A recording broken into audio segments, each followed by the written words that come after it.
Are you fucking kidding me? Fucking, Okay, where is YT reactions? There we go. I fucking hate it. What the fuck is wrong with OBS? I have YouTube fucking open. Why the fuck can you not detect it, you piece of fucking shit? Does that look like fucking YouTube to you, you motherfucking ass? There, fucking asshole. Piece of fucking shit.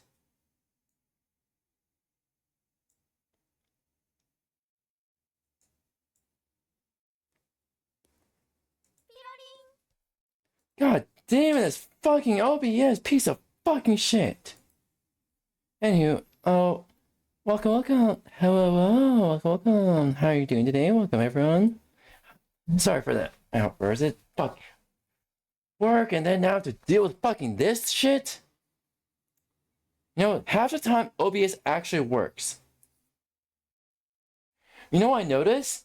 If I open OBS while YouTube is also open, it does not detect YouTube.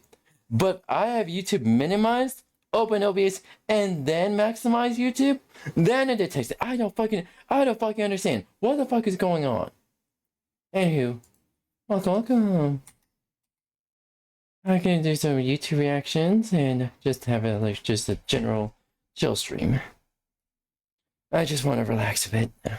Anywho, let's get right into it.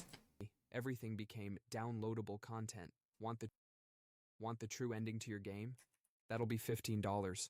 Want to use that cool sword you see in the trailer? $9.99, please. Games started shipping with less content. They'd cut out features that used to be standard, then sell them back as DLC. Fighting games that once came with all characters now lock half behind a paywall. This created whales in the gaming industry. People who spend thousands on microtransactions, and companies started designing games to cater to them. Number 5. Air for your tires. Back in the day, luckily there is some gas stations that do offer free air.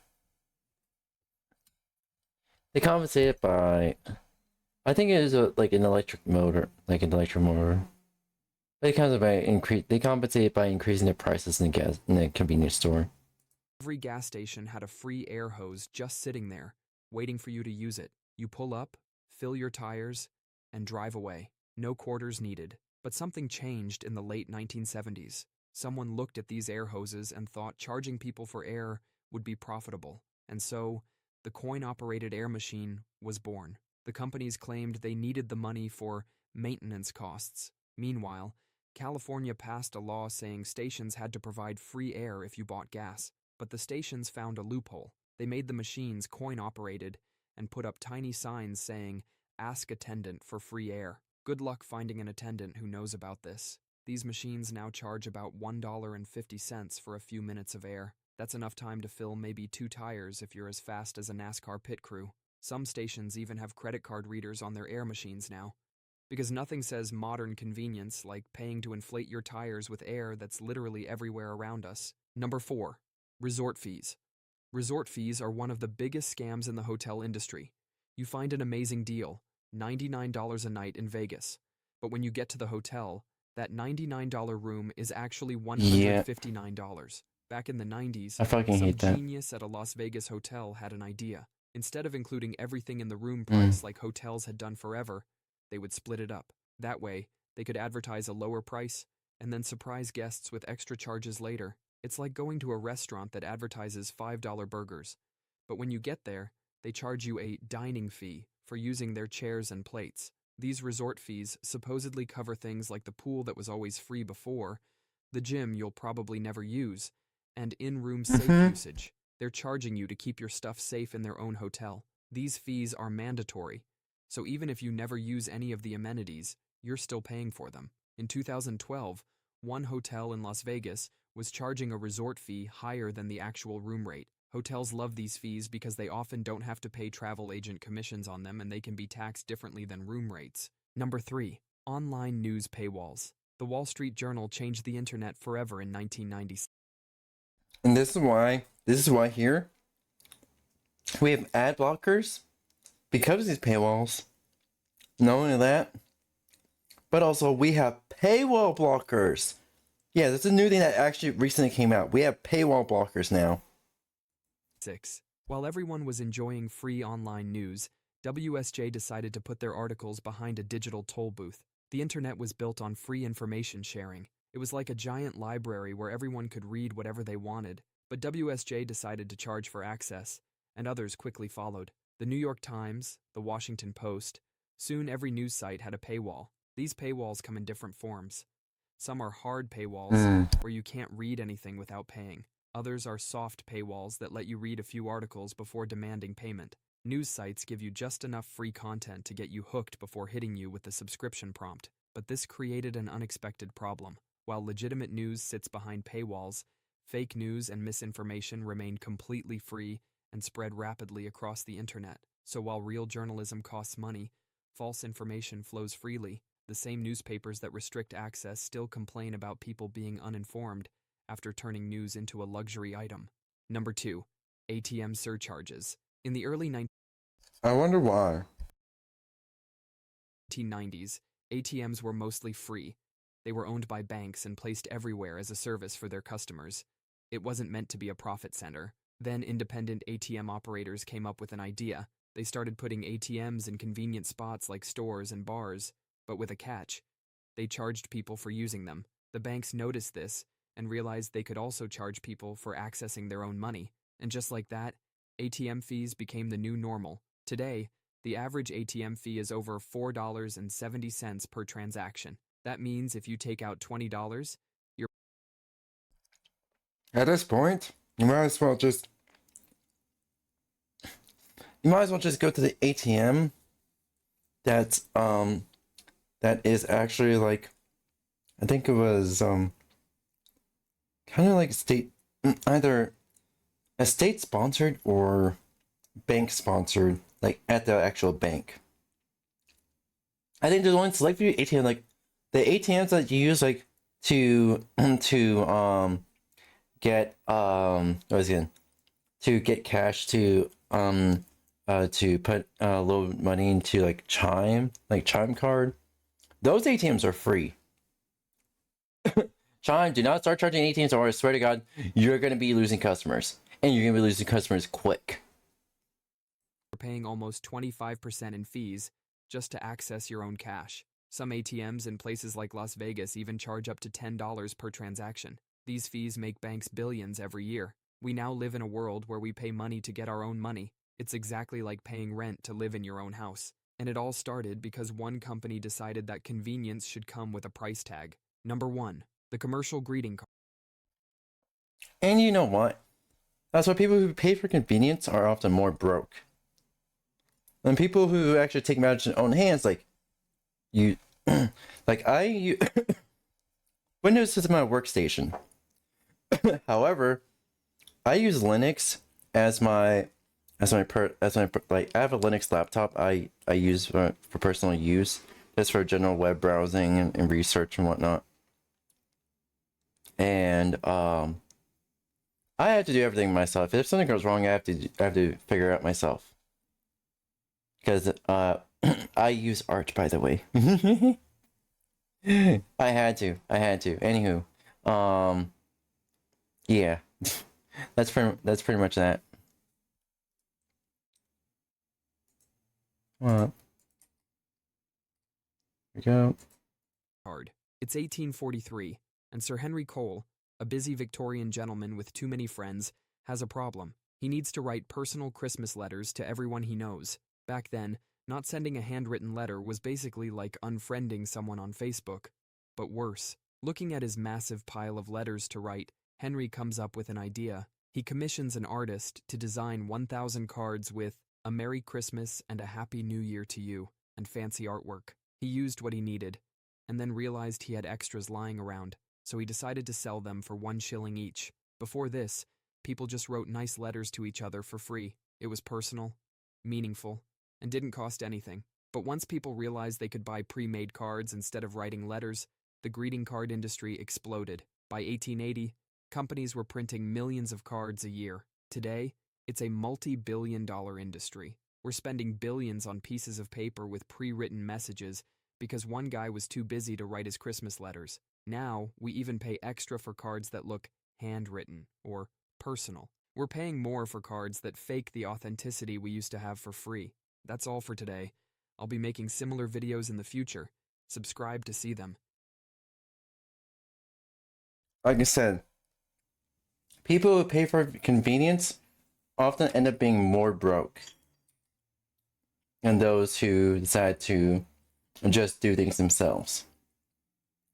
Unfortunately, I would do my own oil change, but I don't really have a garage or the supplies to do it. You know, I was taught in person how to do my own oil change. Unfortunately, you kind of need a house in order to do your own oil change. So I usually, what I do, I don't really go to like big, well-known stuff, guys, to get my own change done. I usually go to like the family-run mechanic shops. They usually charge a cheaper price. Plus, I make sure I bring. Sorry, I make sure I bring my own supplies. Even further, I make sure I bring the good stuff, like the really good stuff, like the. I don't cheap out on my car ever. Any extra essentials outside of tires and oil change, any outside of the functionality, including brakes as well. I occasionally maybe every other year I see if my brakes need to be changed. However, most of the time it's all good. I usually take care of my car well. Hey, oh yeah, chat.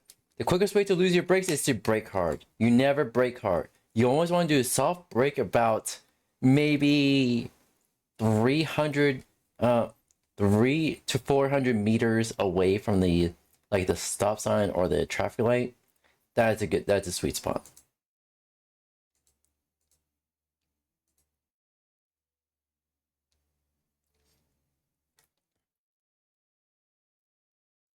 Today I found something pretty interesting that I just can't resist the urge to share with all of you. I'm just kidding. That's a classic gag right there. I got you good. But Lol. I get it. I get it. Honestly, I should pull that prank on chat here. One day. One day. I did actually read something pretty fascinating. It was an independent study that was conducted that found 72% of games industry executives believe that Steam has a monopoly on PC games.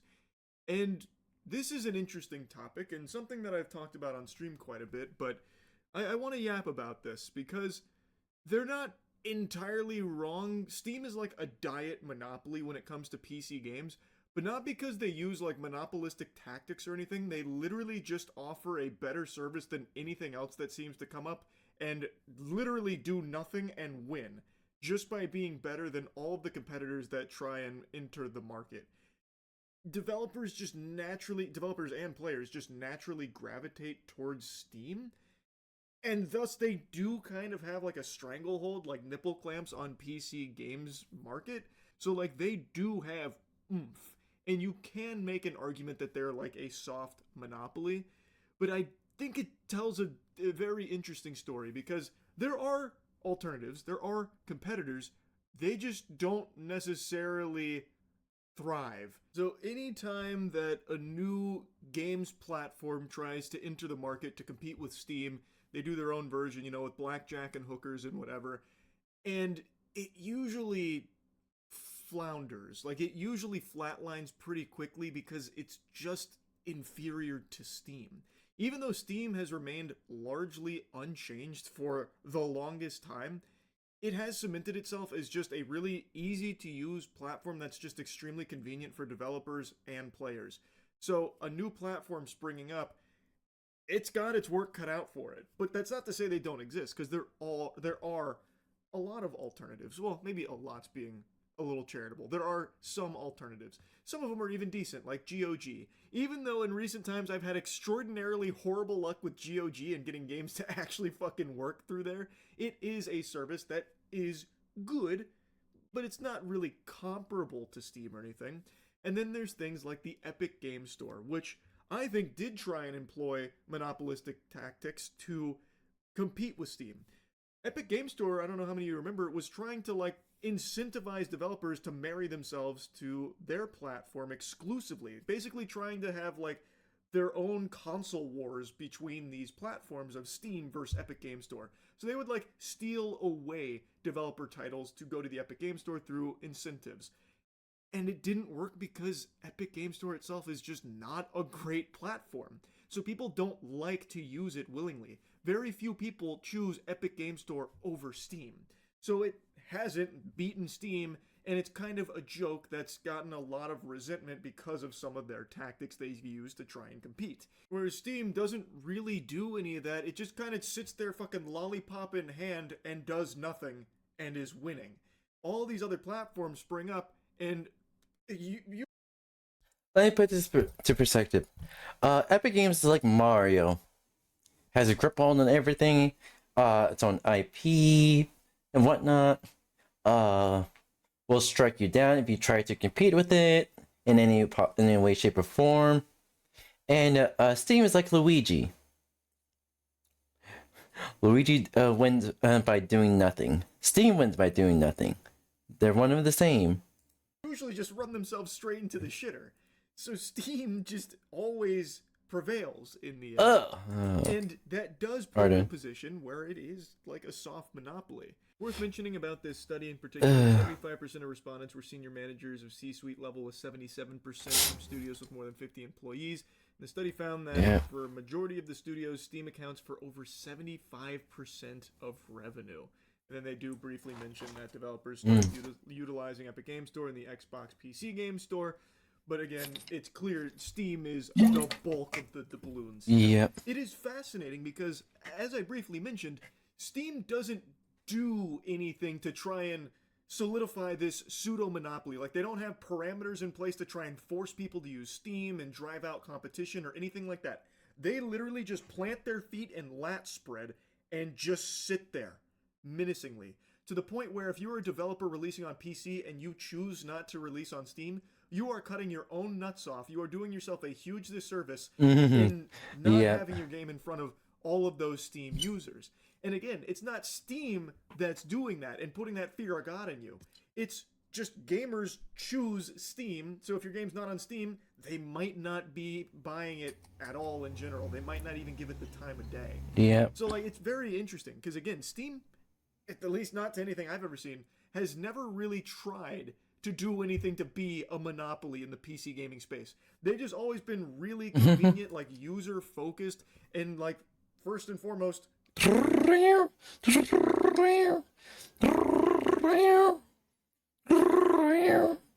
just accessible to developers and users, that they are just the best service. Now, of course, it's not perfect. Nothing ever will be. Like, I fucking hate the Steam friend UI and all that. I bitch and moan about that endlessly on stream whenever I'm trying to, like, co-op with friends on different games. But, like, overall, the Steam platform is better than any other games platform that has come out, generally speaking. I agree. So, it's hard to compete with that. So even though Steam's doing nothing, like, they don't need to like innovate or change things, they just have to not wipe their whole ass with everything they've built over the last couple of decades. And so far, they've been doing a great job of not just fucking it all up. And that seems to be like all they do. They are doing nothing to limit competition or anything. I have to imagine at the Steam HQ, they don't even know that they're ever in a competition with other game platforms. They probably have no fucking idea about like what Epic Games Store does. That's so true. That might be true. Like, I doubt they even have it as a blip on their radar. Now, normally, monopolies are a really bad thing for consumers. That's typically bad news. You do not want monopolies because there's no incentive to be the best service. There's no incentive to change or improve or get better for consumers because what's the point? There's no alternatives. And like I said, Steam is not a monopoly. Yeah. But it kind of is like a de facto monopoly in the sense that pretty much everyone is choosing Steam, developer and players alike. So all the other alternative platforms, they're not exactly, you know, Yeah. popping off or anything like that. They're not out there wiggling their finger in celebration with how great everything's going there. Compared. Oh, I forgot to deploy. Where's it? Where's it? Where's it? Where's it? No, fuck off.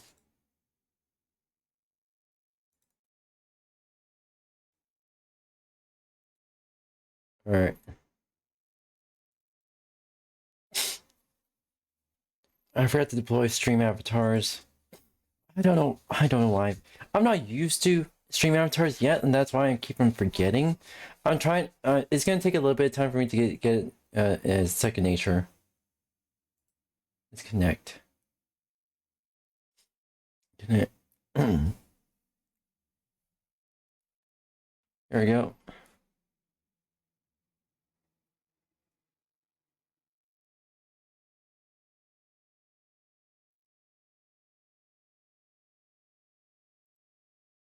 There we go. And yeah, that should do it.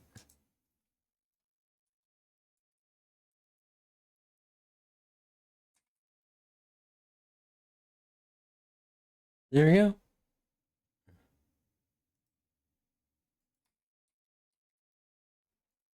Compared to like a Steam or something. But Steam is the best thing for consumers right now in this market. There isn't a better alternative. So it is weird because it is a monopoly that is a monopoly because it just is the best. So people are choosing it willingly. They're not. There's two types of monopolies. There's the consumer monopoly, and there's a corporate monopoly. Most businesses choose a corporate monopoly because it's easier for them to force people to use their platform. While Steam, they don't force people. It's just people just choose it because it's actually the better of every single game platform in existence, including Discord. So okay, not including Discord, but yeah. Being like, you know, fucking hypnotized into it or something, or they're not being forced to because of lack of alternatives. It is just the best in the industry right now. So everyone goes to it. So it's one of the few times you'll see this kind of report where it's like, oh, this many people believe Steam is a monopoly, and you're like, oh yeah, good. That's great news. You're right. it's like it's so rare because let's take another de facto monopoly, for example, YouTube. YouTube, it's got a big time stranglehold on video sharing. There's very few alternatives to YouTube, and it's something that's been discussed, yapped about, blabbered about for so many years now, and there just isn't a real YouTube competitor. And what does YouTube do with this swamp ass throne it finds itself on top of for videos? Well, it doesn't improve, I'll tell you that much. It's definitely not the best it can be. There has been some big time shitification going on in recent years because where are you gonna go? Where are you going? There's nowhere else besides YouTube for video sharing and all of the features that YouTube has available. There isn't a real alternative, and there's no incentive for YouTube to fix the many problems that have been plaguing the site for so long. YouTube can do horrible decision after terrible decision after awful decision till the cows come home out the wazoo, and it doesn't really affect them because there isn't real competition. The users stay because YouTube does have a de facto monopoly. And I imagine 99% of cases, if you ask somebody, do you think it's a good thing that YouTube has this, position here as a de facto monopoly, they'd say no. But then if you ask that same question to somebody about Steam, they would probably say yes. And it's not hard to see why. It's a very big distinction here, I would say. Steam got to this position by just being better than all of the other competitors. I saw a comment that kind of pointed it pretty well. Steam isn't a monopoly, its competition is just incompetent. That's pretty true. That's very true. It's not like Steam has ever, to my knowledge, used its position in the industry to crush the little guy trying to make a startup that's better than Steam or something. All it does is just sit there like a fucking tree. That's all it does. It's been around for so long. It innovated at the very beginning. It cracked the code on what it needed to be the best, and now all they have to do is just not fuck it up. And everyone else that tries to compete in the space just puts out a legitimately worse product, generally speaking. Like I mentioned earlier, GOG I do think offers a different kind of product still in the same space, but having like DRM free copies for older games and stuff is a valuable service to offer. That is valuable. And it is something a bit different than what Steam offers. I just personally haven't had great luck with GOG recently. So anyway, yeah, I do actually kind of agree here. This survey was also conducted by what appears to be another platform that's trying to sell developers on the idea to sell with them. So the study itself is already a little weird, but the actual subject matter of Steam being a soft monopoly is an interesting topic, I think. And it is one where I'd say, yeah, Steam is kind of a soft monopoly. But what's crazy is, I don't think that's a bad thing. They are just the best in the industry for a gaming platform. Like, they just made the best platform, and they haven't done anything, you know, scummy and... Yeah, they cracked the code by simply being consumer first. Not corporate, not profit, not shareholder. I don't think they really need shareholders in the first place because they make so much fucking money that can actually sustain themselves. You know you're the best company if you do not need shareholders to stay afloat. Because if you need shareholders to stay afloat, that's your own fuck up. That is your own fuck up. Nobody else's. Shady to like prevent others from beating them. It's just all the others that compete are worse.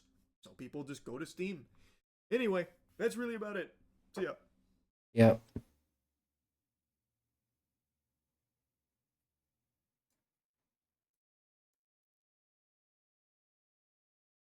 Alright. Hi again, guys. And do you ever say, oh no, like Knuckles the Echidna does in Oh, no. video game Sonic Adventure 2?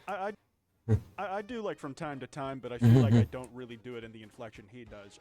It's me going, oh no, at consequences is usually how it goes. That was terrible. Yeah, currently you're looking at r/oh no consequences. You know, when people like do a thing and it causes something to happen afterwards as a direct effect of the thing they did. This subreddit has like old posts from like the around the internet, but it's also a lot of just cross-posting from other subreddits where people are describing predicaments they're in and what happened after. If you guys enjoy this video, this card at the end will Oh, take that's you to fucking like it. funny. Drop a like and subscribe with notifications on so you never miss an upload. Plumber returns to reclog pipe after restaurant refuses to pay bill. Heavern Plumbing Company owner Joel Heavern said that the restaurant has a history of being slow to make payments to his business. After refusing to pay the second bill, restaurant surveillance cameras showed the plumber returning the next morning to reclog the pipes. He put a balloon into our grease trap that he's not going to remove until we pay. And if we leave the balloon in there, it would overflow the restaurant with water, dirty water from the grease trap. Basically, we would have had to shut down. Heavern Plumbing was called to fix the block, and 3 days later it happened again. They called the plumber again, saying it was emergency, and they got charged double the second time. So, like, they paid him the first time, and then, like, when he had to come back and do the same work again, he charged double and they refused to pay. I assumed he was charging an extra $1,000, but charging $150 for overtime sounds reasonable. Yeah, that's not, like, ridiculous. Yeah, that sounds reasonable. I just wonder, like, what caused it to come back so rapidly? Was it that the thing clogging the pipes wasn't actually solving the issue? Hard to say. I'm not, like, explosively mad at that one. Part of the fun of this game is, like, reading the caption first and trying to think about how bad it could get when you read the original post. Why wouldn't a server serve me after I sat myself? There's no way it wasn't because I skipped the host stand and wasn't assigned one. God, that's a tongue twister, dude. Did you write that on purpose? You asshole. You knew YouTubers like me who pay their rent off of reading was gonna get twisted up and may get minorly inconvenienced by that. Got my first bad review.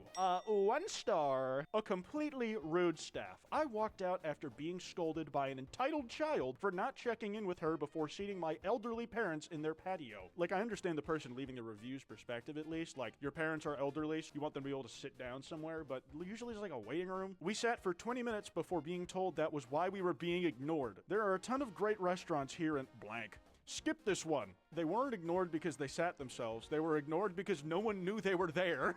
You're seated by a host for a reason. They inform your server of your presence and keep the pace of new tables flowing properly. And yeah, that's exactly it. There are restaurants where, like, you do seat yourself and they have systems for keeping track of, like, who's sitting where and how to know when to come out to, like, check on someone. And then there are others where you get seated. That's just the way it is. This one's a fucking classic, dude. You guys remember 𝙂𝙚𝙣𝙚 just committing crimes all over East Asia, dude? I feel like he was the just asshole face of Kick for a while. And he said, "I'm a young person. I made a mistake. Streamer 𝙂𝙚𝙣𝙚 has apologized to South Koreans as he faces 10 years in jail." I don't actually know what ended up becoming of him after all that. But yeah, he is saying it like he's a teenager. Here's the thing. He's actually serving those 10 years. America isn't trying to get him back, or like, after they find out what happened, they're like, yeah, you can keep him. Keep him for the 10 years, and then deport him back to us so we can charge him. So we can serve even more time. And he's also saying it like the fuck-ups he's saying he made a mistake about are like fairly harmless stuff in the grand scheme. He was going up to people in Japan and making comments about the bombings of Hiroshima Imagine he gets charged for war crimes.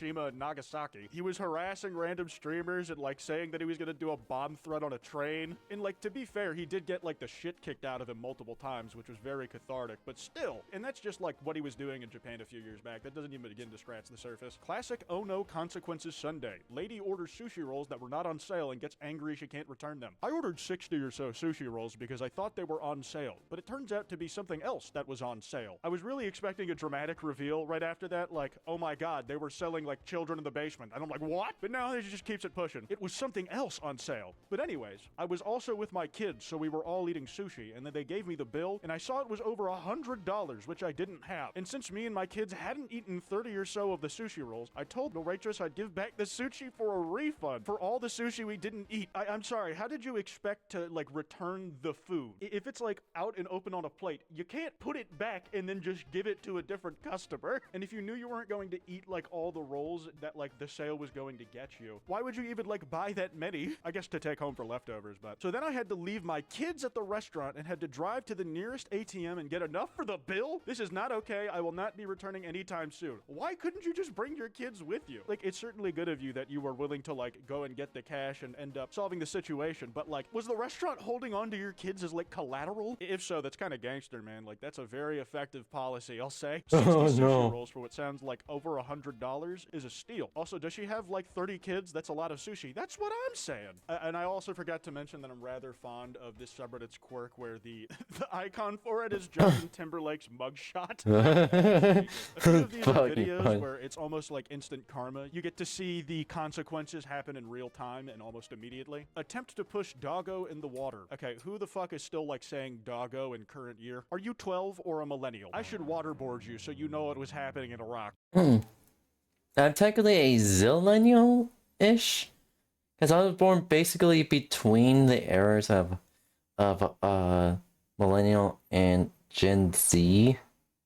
I was born on the century, so it's like I'm a centennial or a century baby. So, but at the same time, the line between millennial and Gen Z is kind of iffy. Some say 1998, some say 2000, some say 2001. So on that range, I was born like pretty much in the middle, on the tail end of being in the middle of millennial Gen Z. I think so was my older brother, so it would take it we're both zillennials. Because I technically grew up with millennial tech. Including including AOL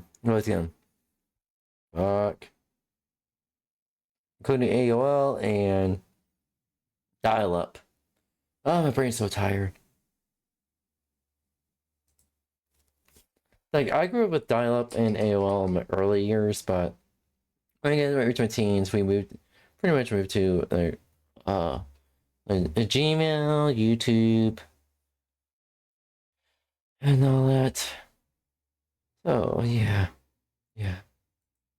I don't even know if he's like trying to push the dog or just roughly petting it like a dipshit, but that dog is absolutely trying to push him in. Oh my god, I thought he was gonna go all the way in. You only fell like knee deep too, bro. You don't even have to change your shirt or like wash your hair after this. You just gotta dry off. So dramatic. The doggo knew what it was doing. Captain Tap Tap, you are getting waterboarded too. Okay, here's like one of the few I was able to find that was indigenous to the subreddit. Original content not cross-posted. Now everyone knows what a nice guy he is. At some point in my late 20s, I matched with a guy on a dating app and he messaged me while I was at work. He waited a whole 3 hours for me to respond before he started sending berating messages, starting with, "Sorry, I'm not good looking enough for your shallow ass," followed by messages calling me a and a bitch across the next 3 days. I like to imagine that it was a lot of messages, but the only 2 words ever said were, and bitch. They swapped back and forth between the insult of their choice. Had it automated so they could even do it in their sleep. Either that or they just stayed up, did the sleep deprivation so they could do it manually. I'm fed up with men who think they can treat women like garbage without consequence.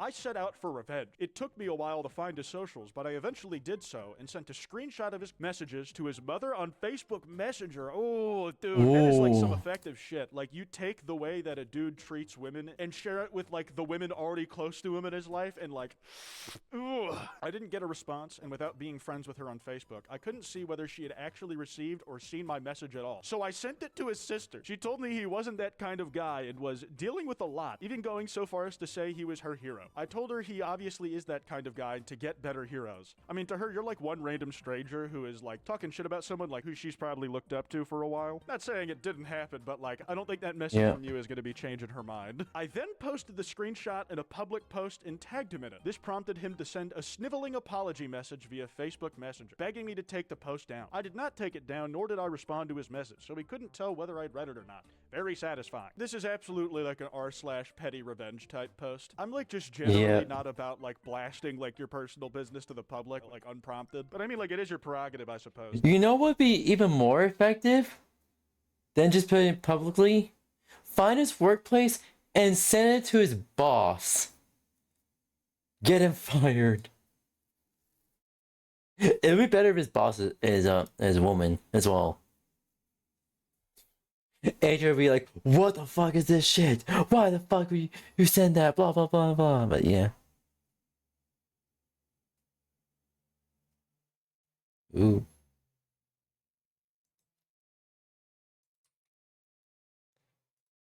A classic oh no consequences. Lady pays her babysitter extremely low wages and whines on a mom group when she quits. From 6 years ago. Damn, this has been a while in the making. I am livid. This person has been babysitting for me for 7 months now. $100 a week. The hours are easy, 9 a.m. to 5 p.m. like a regular fucking job. Okay, dude, if I had to like raise kids like a full-time shift a day, I would also go a little insane. And the kids are basically angels. They sleep most of the day anyway at this age. You know what? I'm gonna be honest. Your experience might not be all the same as it is for the person who has to actually be there the first 8 hours of the day. I get a text from her saying she's applying to Walmart and that she can't afford to work for me anymore. Is she working 9 to 5 for you like every day and only getting $100 a week? Because that is like absurdly low for like the hourly wage. That's like $2 and some change an hour. That's like a third of federal minimum wage, if that. She can't afford to work for me anymore. She's not paying me anything. I'm paying her. What do you mean afford? As in like I need more money because I can't do it. Have fun working longer hours for less pay, you ungrateful bitch.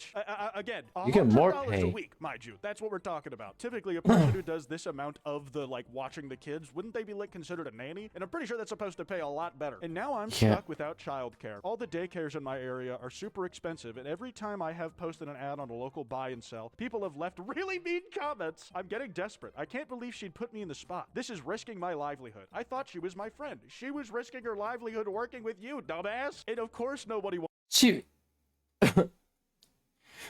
Your coworkers are not your friend. And who you work for or whoever you employ, they're not your friend. They're your basically asset. Wants the job. That's If you're not treating them right, then they're probably gonna quit. probably why. Also, $100 a week. Minimum wage. I used even more minimum wage than before it was raised to $15. So I think it was like $9.50 an hour. And I was paid more than whatever this bitch was paying. I would have slapped her in the fucking face. She got out. For those that want the comments with the response from the babysitter. Oh shit, we got the other side? Ooh. Oh yeah, it is $2.50 an hour. I'm sorry, but working 40 hours a week at 100, that's $2.50 an hour. She will be making more at Walmart. With the taxes she'll have to pay, this was all under the table easy money. I don't think that's something you want to say out loud. Now she'll have to take a real grown-up job, and I bet she'll learn to regret it. She should feel ashamed leaving me high and dry. Girl, is this true? I blocked her. She won't be able to see this. I don't need her in my life anymore. No, you dumb bitch. You did not block me. I can see everything you wrote. I will make more money working less hours at Walmart without your whiny kids that scream half the day. Plus the job has benefits, taxes, won't drive my earnings down to $2.50 an hour. Your math is wrong. I tried to work for you as long as I could, but then I saw your new Lexus and I asked for a raise and you said you couldn't afford it. Holy shit, they tried to work it out. I saw right through you. You're using me for cheap labor because I was a friend. I refuse to not be valued. My labor has worth and I deserve to not struggle financially. I worked a good long 9 months for you. Yes, 9, not 7, because of the 2 of those months were unpaid. Holy shit. Yeah, no, you really scammed the fuck out of this kid. They were like watching after your kid for as long as it took to carry them in the womb. But I refuse to continue this cycle. It's like the cycle of abuse. It's like you must not hit your child even if your dad hits you. You are rude and entitled and your kids deserve better. I hate your kids. Exactly. I know you're rich. That Lexus is fucking ugly anyways, and even though I hate your kids, I still wouldn't wish you upon them. Which is a shame because you're legally tied to them. Listen here, bitch. The Lexus is a rental. I could afford to pay you a little more, but for what? Watching over 2 sleeping babies and twiddling your thumbs? Oh my fucking god, dude. If the babysitting job of the kid was really that easy. Here's the thing. I used to be an hospice caregiver, which basically is legally being called a nurse while babysitting the elderly, which I enjoy being around them. I actually really do, and like to just provide them company, help them out with chores and whatnot, and help them run errands as well. And each and every time, each of the clients I had, they said they praised me for pretty much going above and beyond, because I was pretty much taught to go above and beyond to help. Not so I don't really do that so much nowadays, because well, I don't have the same energy as when I was younger, so there's that. But yeah, that's pretty much one of the only jobs I actually enjoyed, really. But that entitled bitch and a half. I don't understand. I do not understand. Why the fuck you think that $100 is going to afford anyone anything? Like, again, I used to work at a grocery store. But my first job was at a grocery store, being paid $9.50 an hour. I made more money there than anything that this bitch is willing to pay. Even if this bitch decides to take her kids to daycare, they're probably gonna reject her because of that, because of the post. I mean, like, I might have looked into doing, like, some, like, remote work or, like, online shit. Or I just, like, bring my Steam Deck.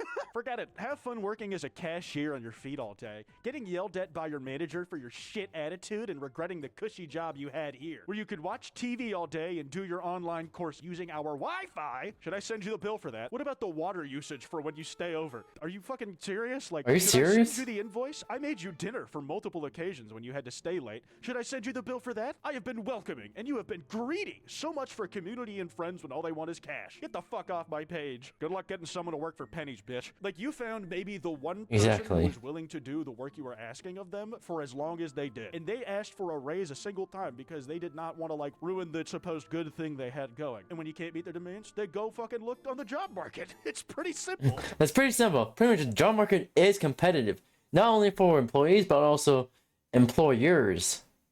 Because for any employers watching, if you treat your employees well, they are going to stay for as long as possible. Trust me, that I've experienced that. There's like 4 jobs in my entire career of working that I would have liked to stay. It was being an in-hospice caregiver, traffic control crew member, I think it was one of the one of the gas station convenience stores that I worked for, and my current job that I would like to stay for as long as possible. And employers, if you treat your employees like shit, if you pay them shit wages, or if you just treat them like shit in general, they're eventually gonna look elsewhere. And a better opportunity is going to be presenting themselves, and pretty much they will deserve better. I think there's only two jobs that ever was treated like shit. I think it was, it was Burger King and Walmart. I'm not gonna say which Walmart or which Burger King, but yeah, I was treated like shit in both of them. So I vowed myself to say, no, I am not. If the pay is good, if the work culture is good, I'm gonna stay.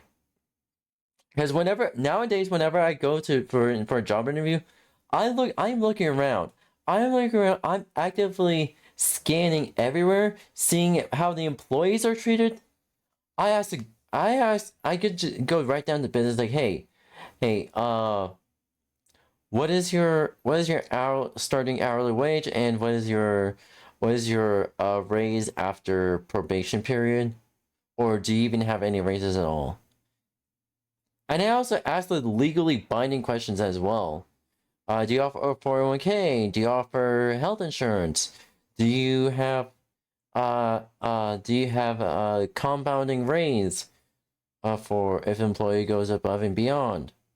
And I think what's the other legally binding question?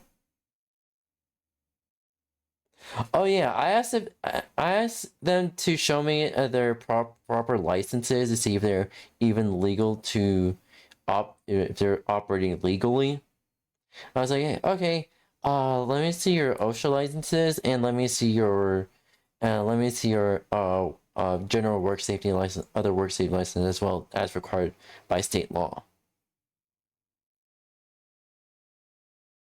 Usually they are willing to show that they're operating legally. If the ones I don't don't show it, I just say, okay, I'm gonna get up. So I just get up and say, all right, good luck talking to OSHA about this. Goodbye.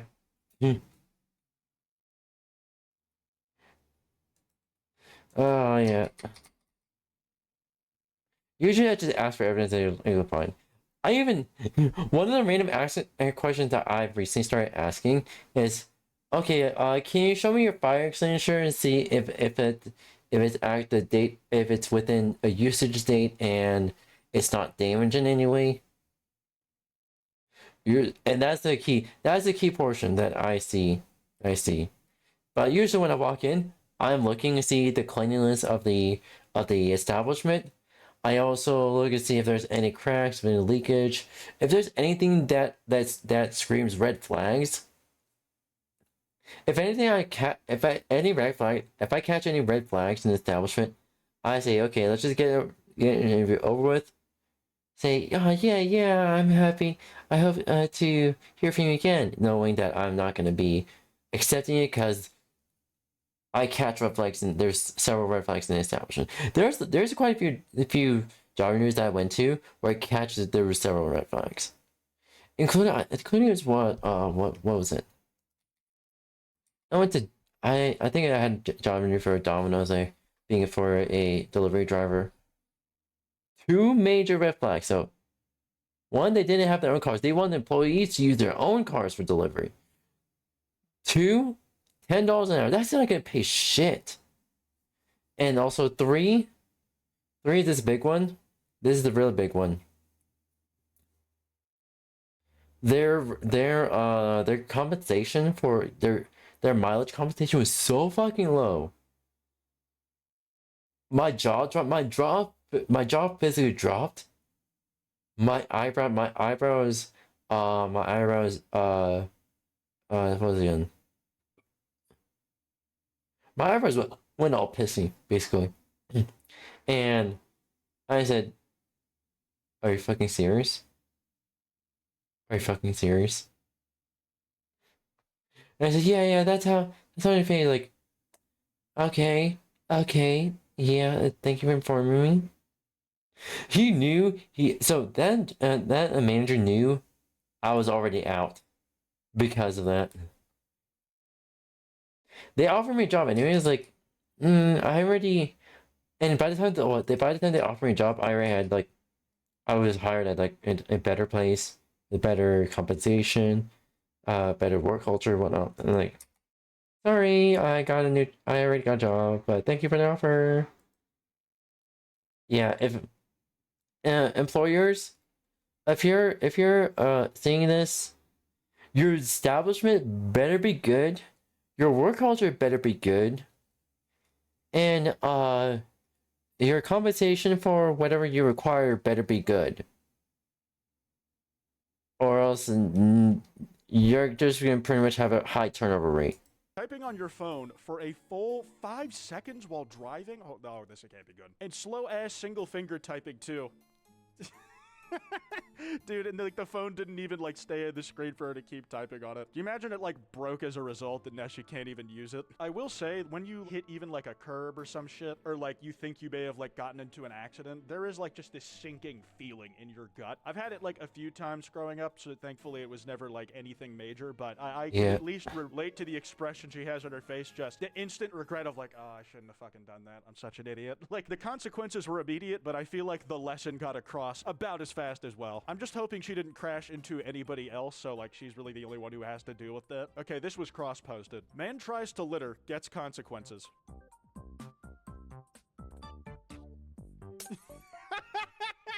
Oh, that was just fucking dumb, dude. Like, That was I'm just trying to figure fucking out what the dumb. hell he was even drinking. Is he just drinking liquor out the bottle, man? That don't look like water or soda or anything. Like, that looks like it's like a brand label. And if he's like impaired because, you know, he's fucking drunk, then it's no wonder like why he didn't realize his window was still up, man.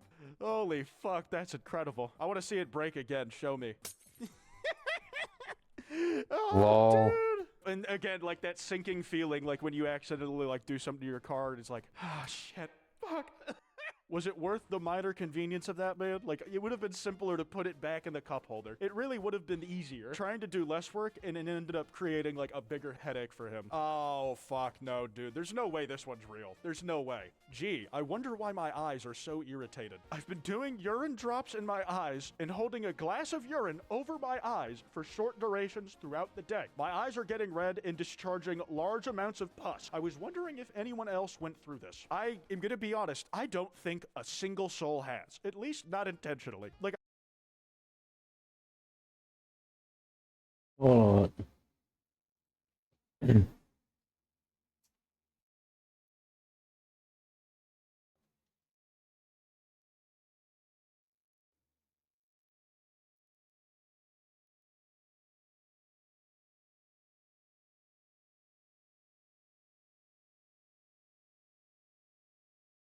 Are you serious?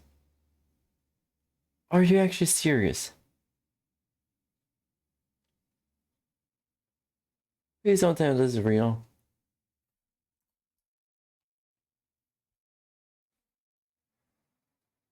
Alright.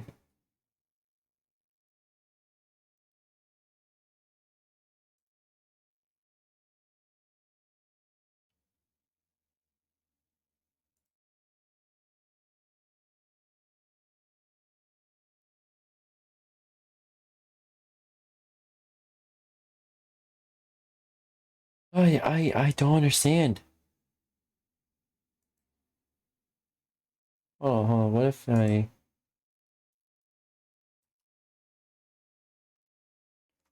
Yeah.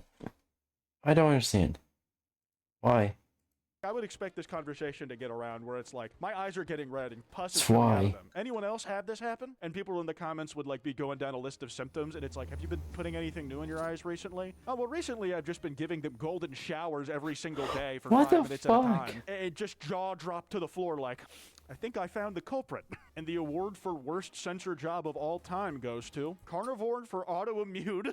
didn't fucking try, dude. I have been following a carnivore diet for 2 years. Initially, my hair grew thicker, but recently it has been falling out. For the last 3 weeks, it has been coming out in handfuls. Any idea what's wrong? I haven't had much of an appetite recently. I take magnesium, potassium, natural B vitamins, and CLO. Also iodine and selenium. My diet has mostly been raw, fatty, grass-fed beef, raw milk, and eggs. I do put honey in my coffee. I am hypothyroid, but controlled with desiccated thyroid. Jesus Christ, dude.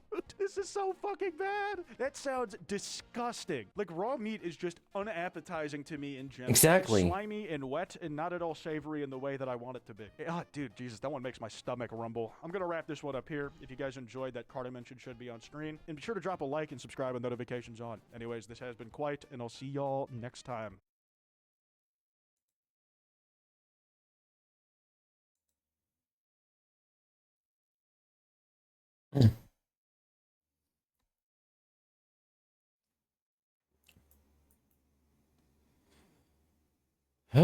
Fuck.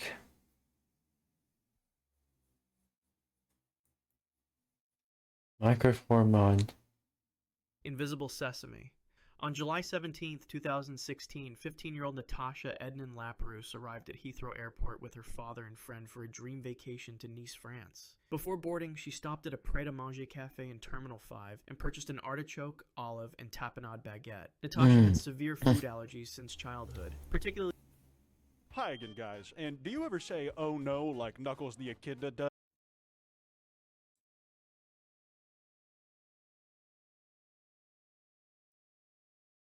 Alright, let's... Invisible Sesame. On July 17, 2016, 15-year-old 𝙂𝙚 𝙂𝙚 arrived at Heathrow Airport with her father and friend for a dream vacation to Nice, France. Before boarding, she stopped at a pret-a-manger cafe in Terminal 5 and purchased an artichoke, olive, and tapenade baguette. 𝙂𝙚 had severe food allergies since childhood, particularly to sesame seeds. Before boarding, she stopped yet. 𝙂𝙚 carefully, as she had been taught to do all her life. No allergens were unknown. Within sesame seeds had been baked directly into the dough. 𝙂𝙚's eye became more flooded as limited medical supply requesting priority. Passengers watched in horror. When 𝙂𝙚 𝙂𝙚's dead. The cause? Anaphylactic shock from undeclared sesame. Her death sparked outrage across the UK, revealing that food regulations allowed allergens to go unlisted if ingredients were added during the production process. In 2021, 𝙂𝙗's law was enacted, requiring full ingredient labeling on all prepackaged foods in the United Kingdom. Murder over coffee. On January 6, 2016, a 27-year-old Indonesian woman, 𝙂𝙚 𝘼𝙚 met her friends at Olivier Cafe in Grand Indonesia Shopping Mall in Jakarta. Myrna, a newlywed who had recently returned from a honeymoon, was looking forward to catching up with college friends Jessica 𝙂𝙚 and Hani. Jessica arrived first and ordered a Vietnamese iced coffee for Myrna, before the others reached the cafe. When Myrna arrived, the coffee was waiting. Security cameras captured the moment as she took her first sip. Immediately, Myrna commented on the bitter taste. Within seconds, her body stiffened. She began to convulse violently, foam spilling from her mouth. Her eyes rolled back as she slumped in her chair. Staff rushed over as Myrna fell to the floor. What the fuck? Cyanide. Cyanide. Bystanders attempted to help as Hani screamed for someone to call an ambulance. Witnesses later recalled Jessica remaining oddly calm while chaos unfolded around her. Cyanide works with brutal efficiency in the human body. Paramedics arrived and found where doctors fought to save. Just under an hour after that first sip, 𝙂𝙚 𝘼𝙚 was pronounced dead. Police analysis found 298 milligrams of cyanide in the coffee, enough to kill several adults. Investigators discovered Jessica had harbored a grudge against Myrna for criticizing her previous relationship. CCTV footage showed Jessica placing it. In October 2016, after a televised trial that captivated Indonesia, Jessica 𝙂𝙚 was convicted of premeditated murder and sentenced to 20 years in prison. Birthday dinner that ended in silence. On September 13th, 2020. You know what? Even though this may...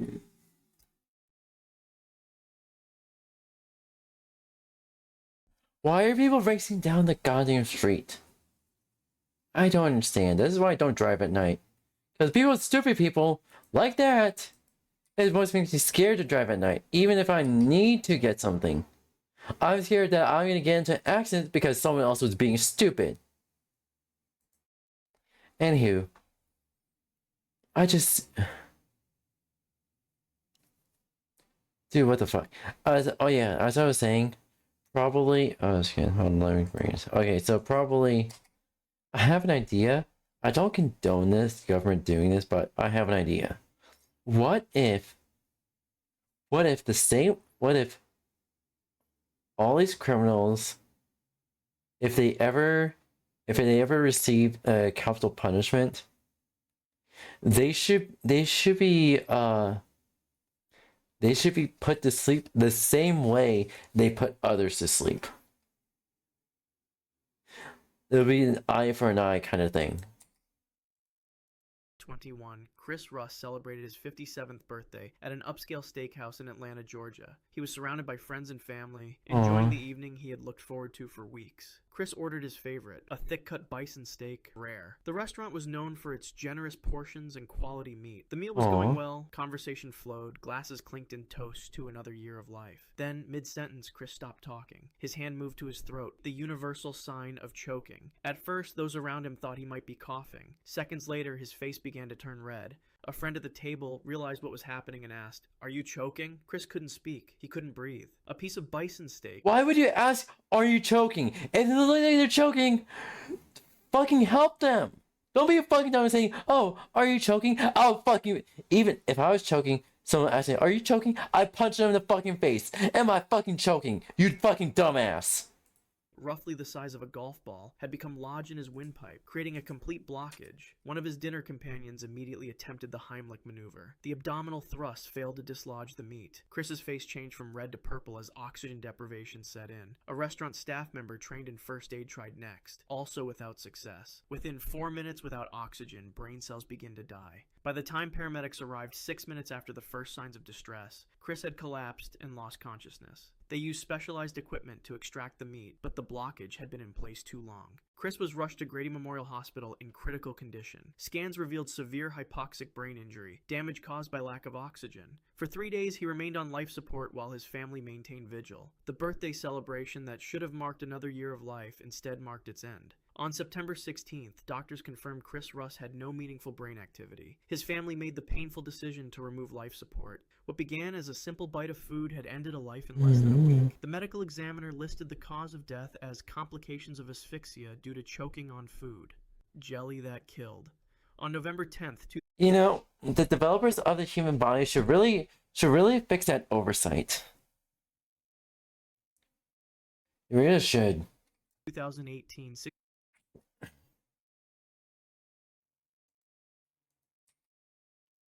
All right. 67-year-old Edward Eddie Casson was admitted to Royal Bolton Hospital in England. He had a complex medical history including dysphagia, difficulty swallowing, and had previously suffered a stroke that further compromised his ability to safely consume certain foods. His medical notes clearly specified that he required a carefully textured diet and that jelly, a seemingly innocent dessert, posed a particular danger to him. 3 days after admission, a healthcare assistant served Elderly Dick the gel called fever of 38 points of infection is dangerous because the foreign material creates an ideal breeding ground for bagging oxygen 100%. On November 15th, 5 days after the jelly was served, Eddie Casson suffered respiratory failure. His lungs could no longer deliver sufficient oxygen to his organs. At 3:47 p.m., he was pronounced dead. A subsequent coroner's inquest ruled that his death was contributed to by neglect, finding that hospital staff had failed to follow clearly documented dietary restrictions. A spoonful of jelly, meant to provide comfort, had instead delivered a death sentence. Yeah, you would blame nurse. At the same time, I've seen nurses who are busy with fucking... Here's the thing. Fucking up to 10, maybe 15 patients. One nurse dealing with 15 patients. This is an industry-wide scandal. It is actually very common for a nurse to deal probably with many patients. Maybe 1, 2, 3, 4, 5, 6, 7. At worst, maybe 15. This is an industry-wide scandal and there's no clear fix for it. Especially the greediness of these goddamn companies. The lung that mushroom ate. On May 11th, 2020, in rural South Korea, a previously healthy elderly man collected wild mushrooms from the mountainside near his home. The retired farmer often gathered seasonal vegetables and fungi to supplement his meals. That evening, he boiled the mushrooms and consumed them for dinner, unaware he had made a fatal identification error. 6 hours after his meal, the first symptoms appeared. Violent vomiting began suddenly, followed by profuse diarrhea. The man initially dismissed it as simple food poisoning that would pass. By morning, the gastrointestinal symptoms had become severe enough that his son drove him to a local hospital. Initial blood tests showed elevated liver enzymes, with ALT and AST levels over 5 times normal limits, indicating acute liver injury. Doctors suspected mushroom poisoning and began supportive treatments. What happened next baffled the medical team. Within 48 hours, the patient developed a persistent cough and increasing shortness of breath. A chest CT scan revealed something horrifying.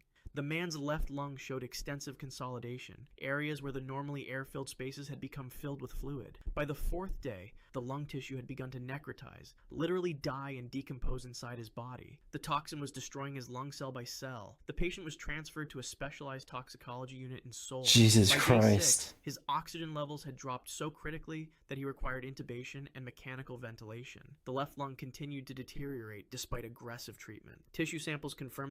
Wait. So maybe I think I heard of this on another YouTube channel. So basically, in a way that if an organ receives significant damage, not through trauma, but through like a form, like what was it again? Fuck, what was shit? There's something foreign that enters the particular organ itself. The organ, it could basically what the patient is suffering from cellular necrosis, which basically means the person is rotting from the inside out while they're still alive. The presence of Photostroma cornudiae toxins, one of the deadliest mushrooms in Asia. On day 9, surgeons performed an emergency pneumonectomy, complete removal of the left lung, as a desperate measure to prevent the spread of necrosis. The extracted lung was blackened, liquefied in areas, and barely recognizable as human tissue. The operation came too late. Multiple organ systems had already absorbed the toxin. The patient's remaining lung, liver, and kidneys began to fail simultaneously. Despite continuous dialysis and maximum life support measures, he died on day 13. The mushroom he had mistaken for an edible variety contained trichothecene mycotoxins, compounds so potent they had once been investigated as biological weapons. A date that turned fatal. On May 7th, 2019, 23-year-old Allison Pickering agreed to a first date with a classmate at a trendy seafood restaurant in Boston. The senior at Boston University was just 3 days away from graduation, eagerly anticipating the environmental science career she had spent years preparing for. Allison had lived with a severe peanut allergy since childhood and always carried 2 EpiPens in her purse. When ordering, she did what she had done hundreds of times. Allison felt the first warning sign and cleared that it had temporarily slowed the reaction, but the allergen continued circulating in an oxygen mask rhythm. The emergency room team worked frantically, performing an emergency tracheotomy to bypass her swollen airways. Despite their efforts, Allison Pickering's heart stopped at 9:43 p.m. After 20 minutes of resuscitation attempts, she was pronounced dead. Her graduation gown would hang unworn, her future erased by a hidden ingredient in a restaurant meal she thought was safe. The leftover Bonaloo feast. I heard of the case. I heard of that case. The restaurant was actually charged, and had the entire restaurant shut down. Because they pretty much, not only because of their neglect with dietary needs, but also the kitchen was fucking disgusting. The kitchen was utterly disgusting. Holy shit! I can't describe what I've seen. I think it was. I'm not sure if the YouTube videos are still up or not, but I can't describe what I've seen. It's just, if Gordon Ramsay walked in there, he would have called the FDA to shut down the place. That's how bad it was. July 17th, 2018, the Bonaloo Festival brought vibrant celebrations to the streets of Hyderabad, India. The annual Hindu festival honored the goddess Mahakali with elaborate offerings of food and rituals. 46-year-old Srinivas Yadav, a local shopkeeper, participated in the festivities with his extended family, preparing traditional dishes including mutton, chicken, and specially prepared goat intestines. The celebration continued late into the night. When it ended, leftover food. I tried goat. It's not my favorite. So I was like, eh. I repent. I think it was. Fuck. let's say this. Back when I was in the Keystone State, one of the delicacies for Thanksgiving was actually deer. Deer alongside turkey, sometimes ham, like an actual like full ass pig, full ass roasted pig. Was packed away. The temperature that night remained above 30 degrees Celsius, dangerously warm for storing meat. The following day, at lunch, Srinivas and 3 relatives reheated and consumed the leftover feast. The Oh meat had no. been refrigerated briefly, then sat at room temperature for hours before being warmed again. Perfect conditions. Oh my fucking god, why the fuck? I don't understand why some people don't know how to store food properly. You gotta make sure that your refrigerator is at a constant safe level. Below 40 degrees Fahrenheit.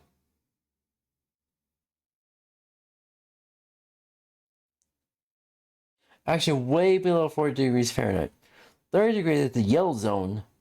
40 degrees is the red zone. Between 40 and 60 degrees is the red zone. Fahrenheit, actually. Yeah, talking Fahrenheit. But yeah. For bacterial.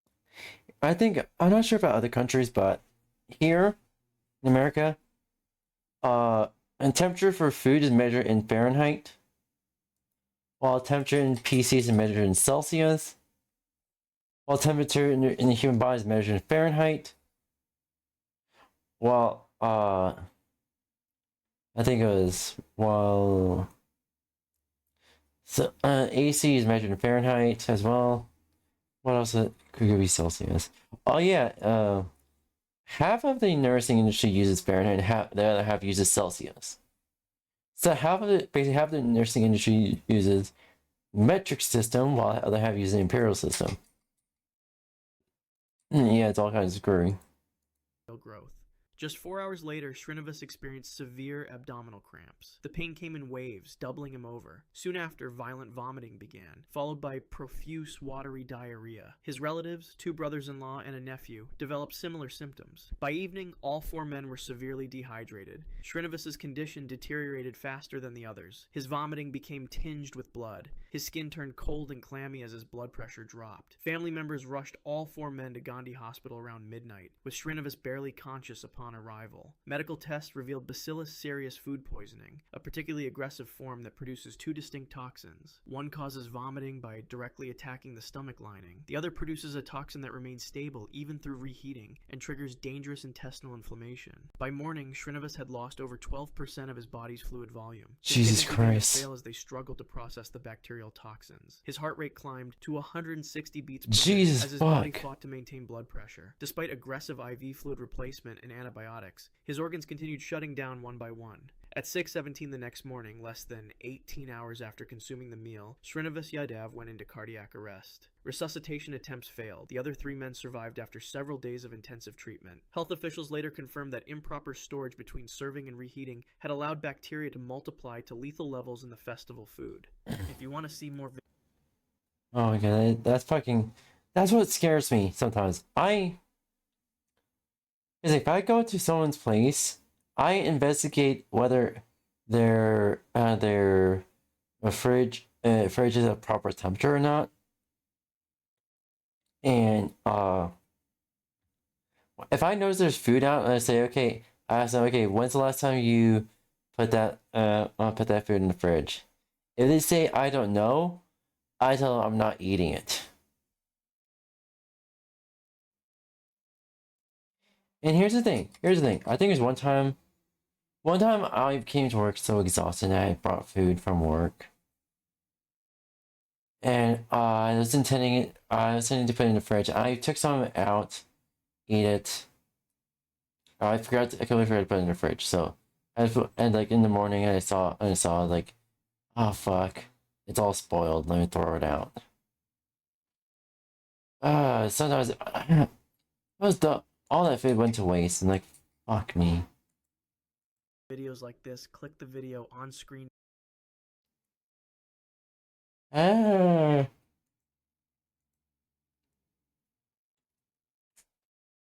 The Ooh. Night Stare is a new horror mod that adds 5 unique entities, but there's one rule. Don't look at them. The mod lives up to its name. Night Scare? During the day, What was it? rule. The Night Stare is a new The Night Stare. other Minecraft. No, fuck it.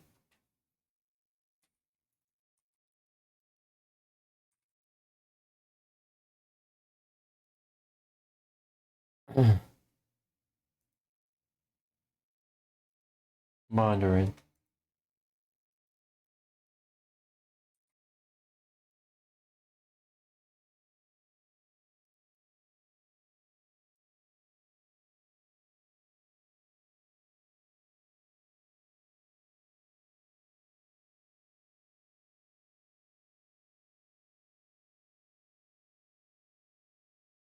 Oh, come on.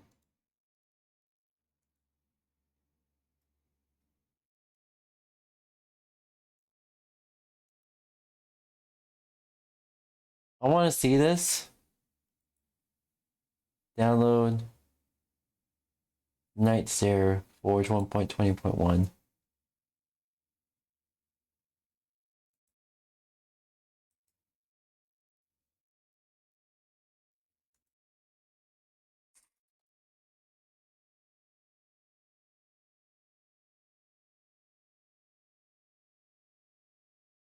Okay.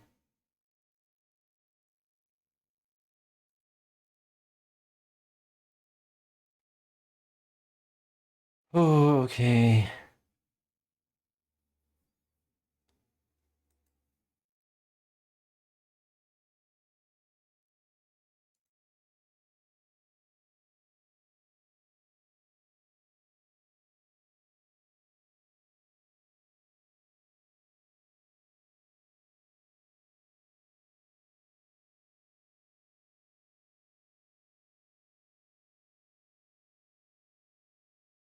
Point 20.1.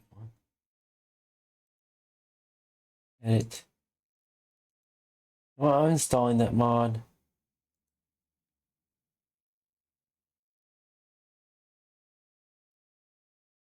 Because why not? Why not?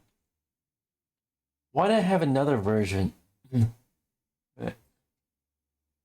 Games, documents. Documents.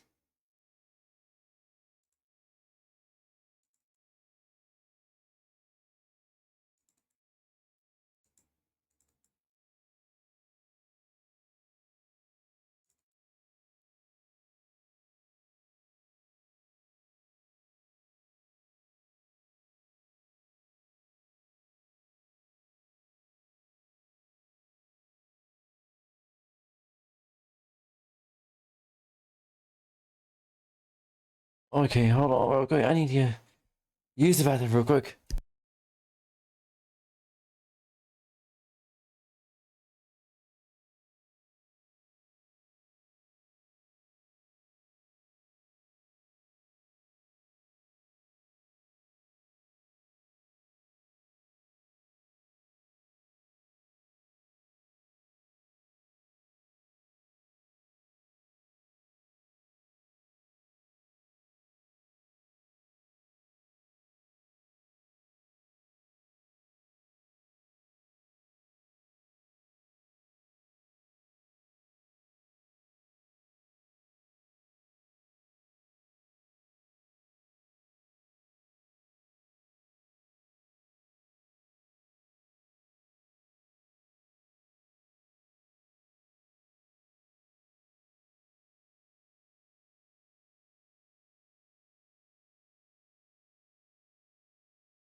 I'm back.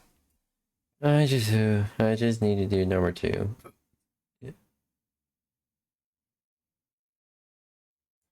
I forget, is this? Forge 1.20.1 mods.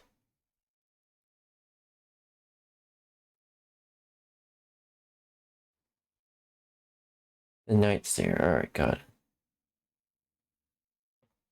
Understand.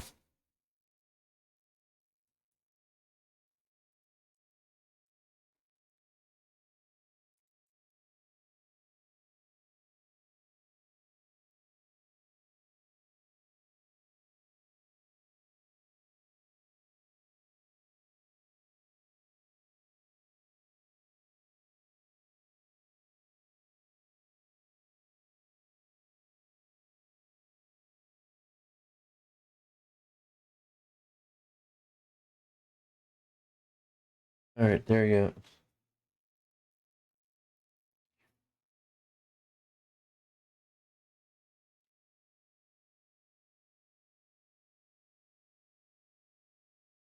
World. But as soon as night falls, I start falling from the sky. Corrupted players stare from the distance. Just remember the one rule: don't look at them. If you guys are new around here and enjoy this here, this video is brought to you as I'm trying to reach 200,000 subscribers by the end of the year. This video is brought to you by Red Magic. Hey guys, just playing my Red Magic Pro design. Brought to you by Red Magic. What the fuck is going on? There we go. Of the week. This is a mod that changes it all again for the millionth time. Now, but in all seriousness, this mod does look pretty cool, so I'm excited. We spawned in a great location. We spawned in the plains. There's literally a village over there. I don't know how much, like, this, they couldn't get any better. This is the best place ever. Also, I don't know how many of you guys sat through that sponsor video, but yeah, thank you to my, shout out to my little sister for helping me record. I should too. That was fun. But yeah, you guys should see more sponsors on this channel. So you'll know. Sick. Sorry about that, guys. I'm not really sick. It's just more of a sinus thing. Like I don't really have a. I don't know. Like, I don't feel anything else. It's literally just my sinuses. Maybe it's not the wisest decision, but I've still been smoking while sick. But I mean, like I'm alive, so what am I gonna complain? I wonder about? why. I don't know, whatever. Probably doesn't. Oh, what the heck? Is this a cave? Wait, does it get better? It legit might get better. There's no way. Yeah, and it probably doesn't also help that I've been screaming my ass off whenever I play Battlefield 2, because I play like pretty much every day, and every time I'm on there, dude, I get like, I don't know, like something happens to me. It's like something awakens inside of me, you know? Anyways, but yeah, I found this mod recently, and I'm interested in it because it has 5 entities, and they're all unique in the sense that they don't act like dwellers, so I definitely want to see what's up with that, and just, I don't know. I just want to see if it's a good mod. It looks like a good mod. The models look pretty fun and simple, you know what I mean? Like, I always like a simple model just because whenever something's too complicated, it feels un-Minecrafty. At least I think for... I wanted to find out for myself real quick. I want to find out for myself. Oh, come on, you two. Don't fuck me up with me.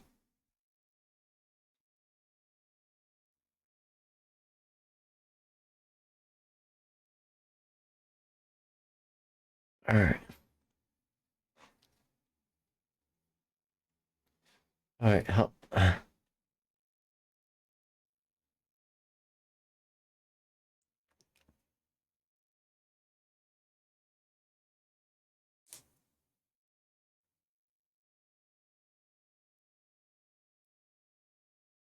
The true scale.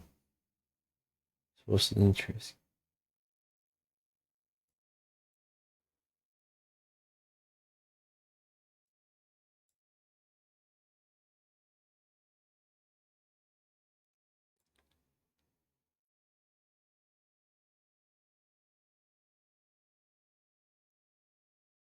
When does it? No.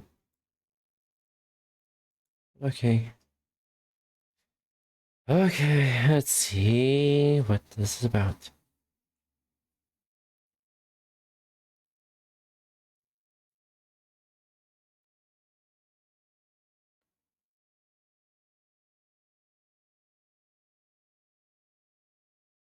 All right. There you go.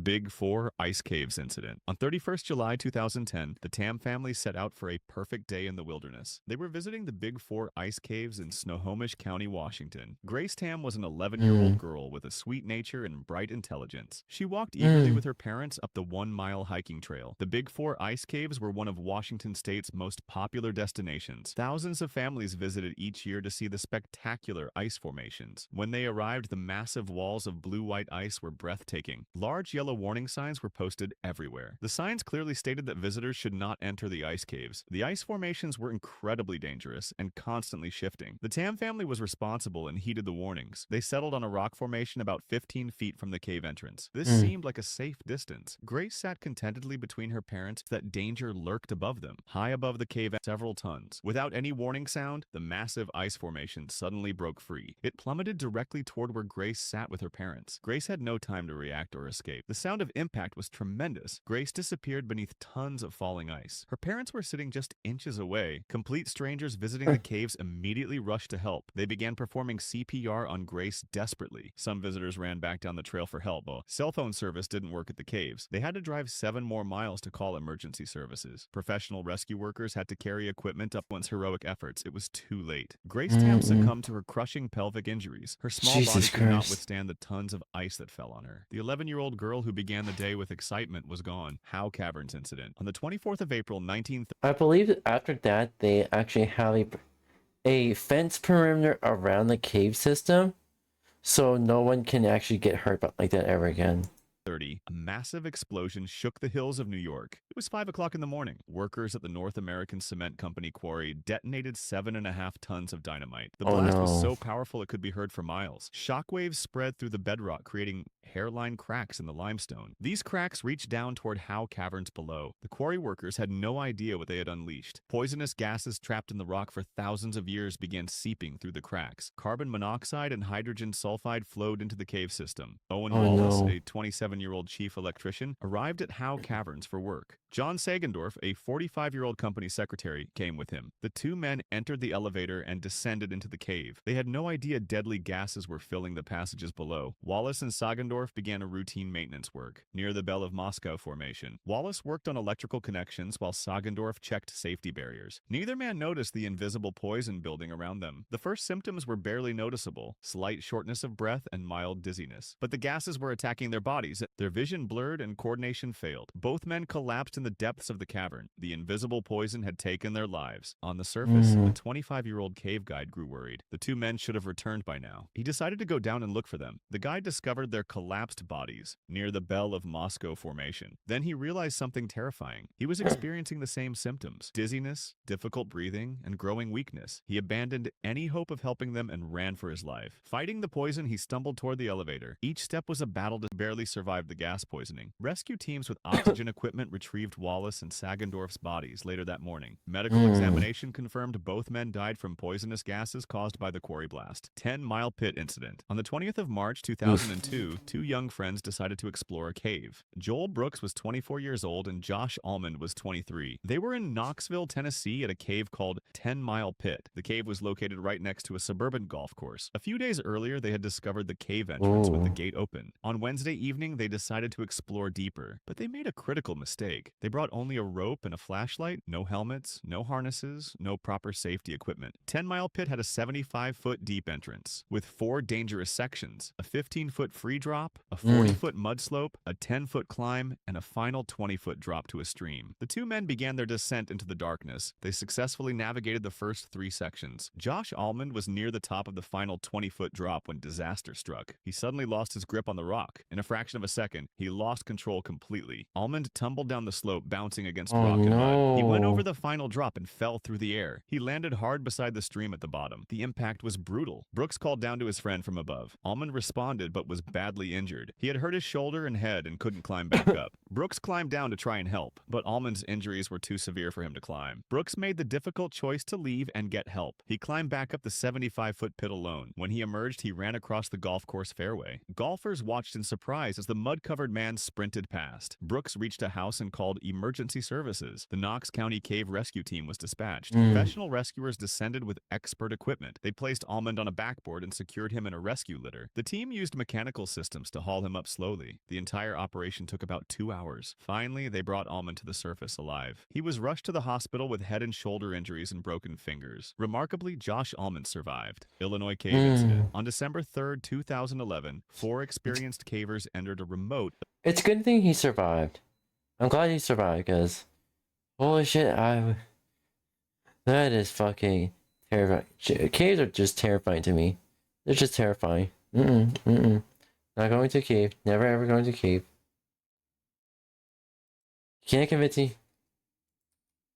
You can never convince me to go into a cave. No.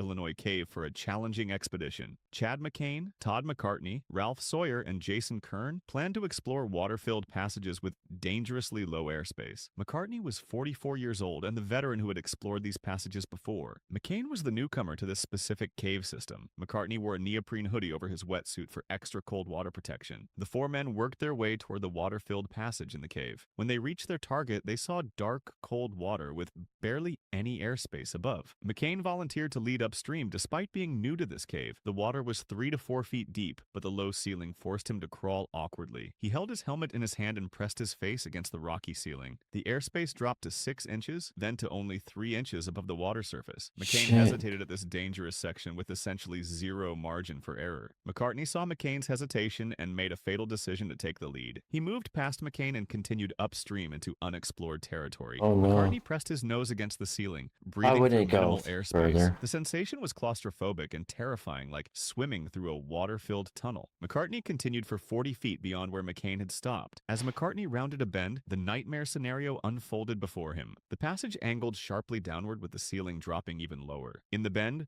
there was virtually no airspace left above the water. McCartney found himself facing a water-filled tube with no room for his head. He tried to back up, but the tight space made it nearly impossible to reverse. Panic set in as he realized he was trapped with no air pocket. The others heard sounds of distress from around the bend. McCartney began kicking and thrashing in the water desperately. McCain called out but got no response from his friend. When McCain reached him, McCartney went underwater and didn't come back up. He finally surfaced floating face down, completely motionless. McCain and Sawyer rushed forward, but the confined space made rescue difficult. McCain finally reached McCartney after about 45 seconds that felt like hours. He grabbed the unconscious man and dragged him downstream towards safety. McCain found a section with more airspace to begin emergency treatment. McCartney's eyes were glassy and showed no signs of consciousness. McCain immediately began CPR in the cramped cave conditions. Sawyer and Kern helped keep McCartney's head out of water during rescue breaths. After 2 to 3 minutes, McCartney suddenly regained consciousness. The relief was overwhelming, but they knew they weren't safe yet. They moved him to a mud bank where he could sit up and recover. The journey out was a nightmare of endurance and determination. They had to navigate a 300-foot crawl with only 6 inches of airspace. McCain created a flotation device using waterproof packs tied to his waist. McCartney could rest his head on the packs while McCain pulled him through. Hour after hour, they worked their way through the cave system obstacles. Finally, 6 hours after entering, all 4 men emerged from the cave. McCartney was taken to the hospital where he spent 4 days recovering. Doctors confirmed he had nearly drowned, and his friend's quick action saved his life. Cenote Chacmul Cave Incident. On April 19, 2012, 3 divers entered Cenote Chacmul in Mexico late in the afternoon. Carlos was a 28-year-old diving guide who had worked at the cenote for 2 years. He had performed hundreds of cavern dives in the safe zone where natural light could reach. But Carlos had a dangerous secret. He wasn't certified to lead cave diving trips. That afternoon, Carlos met Marina and Eduardo, a young Brazilian couple on their honeymoon. The newlyweds had saved for months to afford this trip to Mexico. They arrived just 1 hour before the cenote closed for the day. Marina was the first to show signs of distress in the overhead environment. Her breathing became rapid. It was too late. Marina had already inhaled water as her air supply ran out completely. Eduardo tried desperately to save his wife, but had exhausted his own air. In the darkness with no natural light, all 3 divers became disoriented. Above the surface, the cenote had officially closed for the day. Staff noticed Carlos and his clients hadn't returned, but weren't immediately concerned.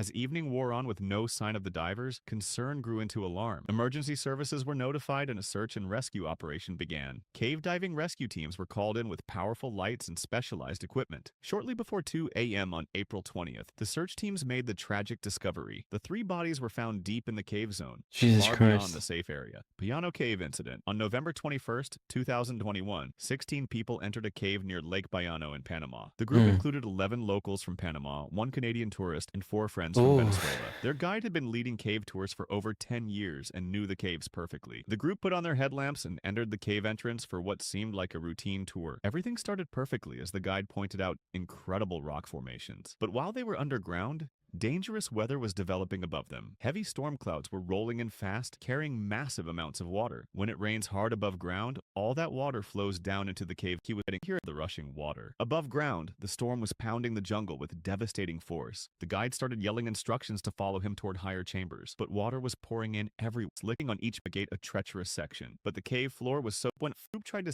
flip group. 15 people were now trapped in a worried and contacted emergency services. Back inside the cave, the water kept rising with a deafening roar. The Canadian tourist used his camera flash to help light their surroundings. The water was now waist deep and strong enough to knock people down. As they fought through flooding passages, 2 more people were claimed by the water. A middle-aged Panamanian man lost his footing in the vicious current. A young Venezuelan woman was also swept away as people tried to help. In minutes, they went from 16 excited tourists to 13 terrified survivors. The remaining 13 somehow managed to keep going through the nightmare. They climbed over rocks and pulled each other through flooded passages. Their headlamp batteries were dying, adding another layer of terror. They spent hours in freezing water in almost complete darkness. Eventually, the 13 survivors found their way to a higher chamber. They were exhausted, freezing, and traumatized beyond belief. When rescue teams finally reached them, they had been through hell. All 13 survivors emerged from the cave alive, but forever changed. The guide's body was recovered the next day, along with the 2 other victims.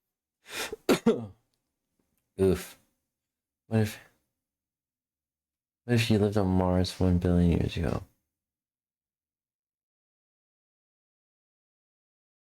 That's a nice one.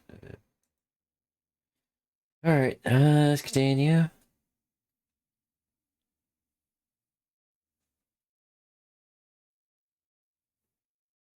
Alright. Oh, okay. Hello guys and gals, me 𝙂𝙚, and ladies and gentlemen, I'm going to stay quite still for this video because I don't know what happened today, but I think my back has been locked, okay? It really feels like there's a Jenga game in my upper torso, and one wrong move can make me collapse hard as hell. It actually hurts to laugh a little bit. So you know what? I'm going to get into something that is a little bit serious. So yesterday, one of my favorite games got delayed, Grand Theft Auto 6, and there's been a lot of speculation going on. But it turns out things at Rockstar may not be as clean as they seem to be, ladies and gentlemen. Now, if you remember back then, a game called Red Dead Redemption 2 ended up dropping, and Red Dead Redemption 2 was one of the... I ain't Rockstar, what did you expect? Dumb rules that exist for smart... I think I've seen that already.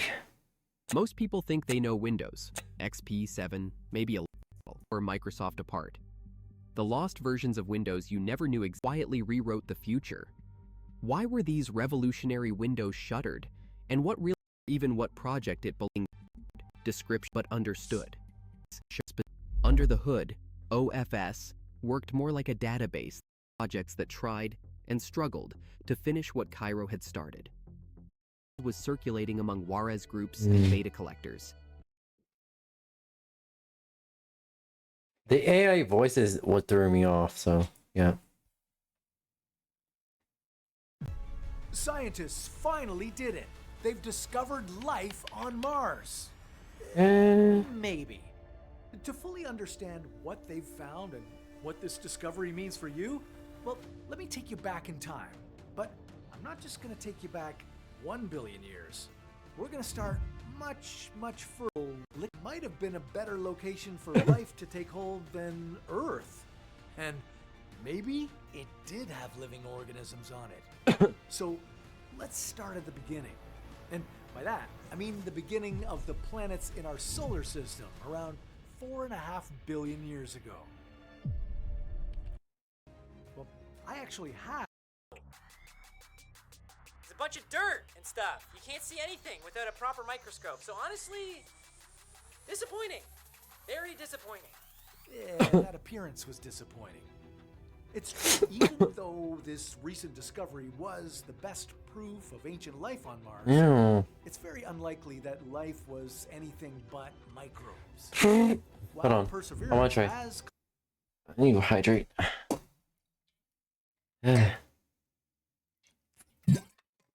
Alright. And.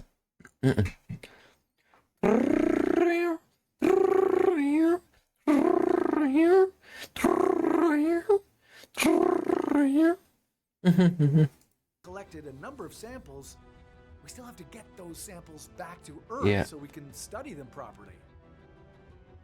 The current plan is a sample return mission in 2030, and I believe the samples would come back to Earth in 2031. Yeah, getting those rocks back is a complicated process.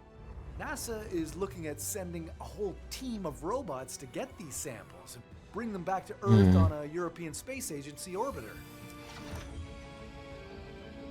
Ooh.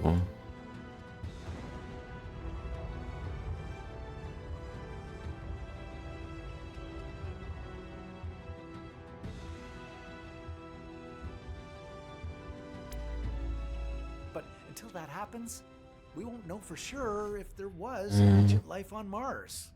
But we do know that back in this Hesperian period, Mars was still rocking active volcanoes, only not for long. As its magnetic field dissipated, the temperature dropped. Mars was losing its atmosphere, and water became locked into ice. Whenever asteroids smashed into Mars, the impacts superheated the underground water and created explosive flash floods, Martian tsunamis. And here's something cool to think about. We know that billions of years ago, chunks of Mars often got blasted off the planet and landed on Earth. We have over 400 pieces of space rock with Martian origins, which means if life was common on Mars back 3.5 billion years ago, could you yourself be from Mars? It'd be wild, but... Wait, are we partial? Hold on. Is he saying genetically we are partially Martian? Chat, I think us humans are the aliens on this planet. Anything is possible. The entire human species Life on Earth maybe originated actually from be aliens. microbes that immigrated to our planet, Who knows? traveling on space dust, meteoroids, asteroids, comets, or even spacecraft.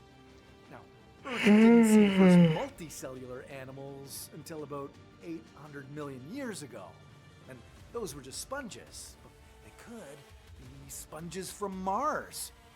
Who knows? Who But I'm getting knows? carried away now. And this video is called What If You Lived on Mars 1 billion years ago, not 3 billion years ago. So, as exciting as this time was for Mars, let's fast forward a little more. By the end of the Hesperian there you go. period, things started going downhill for Mars. While its neighbor Earth was welcoming life, changing its atmosphere, and reshaping its surface, Mars was losing all the things that life could hold on to. 2.9 billion years ago, the Martian magnetosphere was gone, and without it, solar winds did what solar winds do and stripped much of the atmosphere. The air had become thinner and could no longer retain heat. Very quickly, Mars was becoming cooler and drier, and that's bad news for the water on its surface. As the temperatures fell well below freezing, liquid water was disappearing, but it was still there. Yeah, at this point, Mars still had some of its briny, salty water in isolated areas, but if you look around, you'll see that most of the oceans, rivers, lakes, gone. Volcanoes were on their way out too. As Mars was cooling off, volcanoes became less frequent, but you could still see Olympus Mons erupting occasionally, and these eruptions temporarily made Mars just a little warmer. Yeah, every time Olympus Mons erupted, it didn't just spread lava, it spewed out greenhouse gases. For a short while, Mars may have warmed up, melting ice and unleashing sudden floods. These eruptions could be seen as the planet's last attempt to stay habitable. Now, what about all that potential life? Well, it's horrible news for those microbes, too. Now, back on Earth, microbes were thriving. Cyanobacteria started photosynthesis and pumped oxygen into the air. This began changing the composition of Earth's atmosphere. But Mars wasn't going in that direction. It started to get a cold, red desert vibe. Even if microbial life did exist 3.5 billion years on Mars, now, well, it was dying in this increasingly hostile environment. The only chance it had of surviving would be underground, protected from the harsh surface. If anything could survive on Mars, it'd have to be tough as hell, and it would probably have to be below the surface, maybe a meter, a few meters. If any Martian microbes survived, they likely abandoned the surface and retreated underground into aquifers, caves, or close to geothermal hotspots, shielded from the radiation, freezing air above. Okay, finally, we fast forward to 1 billion years ago. That's what you've been waiting for, right? Well, that's too bad, because this is when Mars was inevitably becoming what it is today, a red, lifeless rock. This period of Martian history is called the Amazonian. It started 2.9 billion years ago, and it's still going on as of today. Yeah, that's right. Mars has looked like this for a very long time. Dry, dusty, rusty red. Whether it was 2 billion years ago, or 1 billion, or 2 years ago.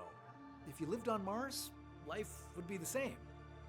To be clearer, there wouldn't be any. At least not that we know of. So here you are, in the middle of the red desert. The atmosphere is thin, composed mostly of carbon dioxide, and the surface pressure is low, about 1% of Earth's.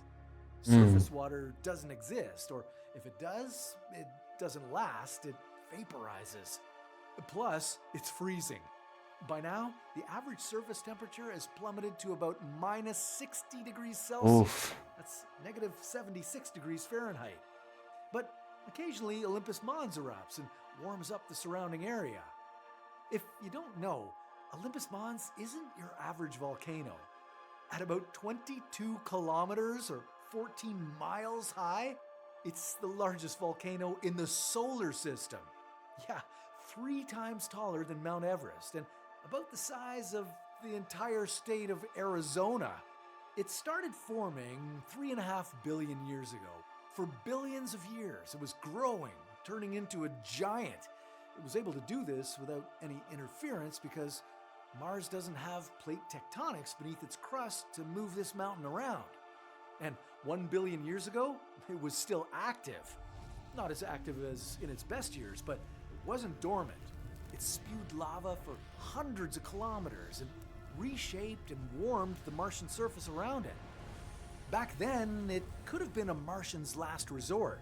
All that underground heat could have created hydrothermal systems, which are a really good place for microbes to hide from harsh surface conditions.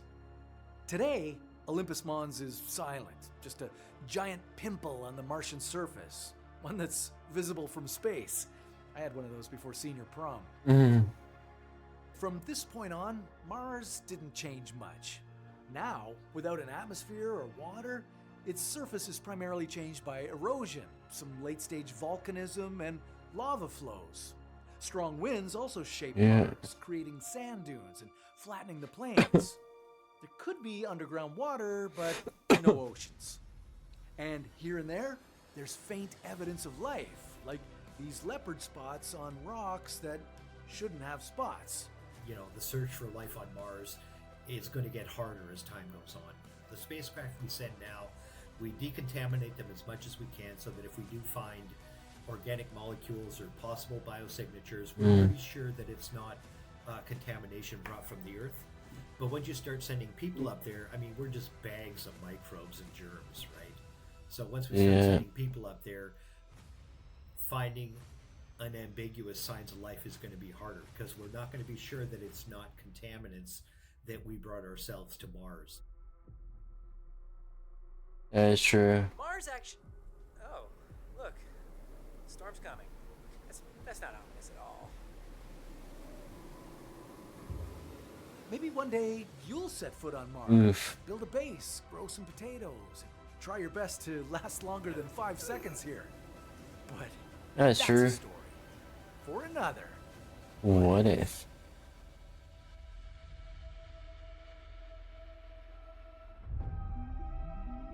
Hey, what if what if it's just a theory? A space theory.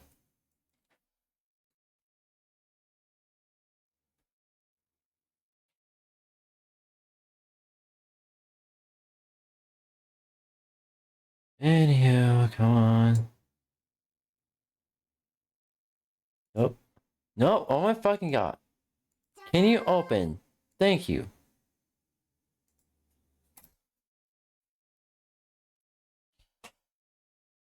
Okay.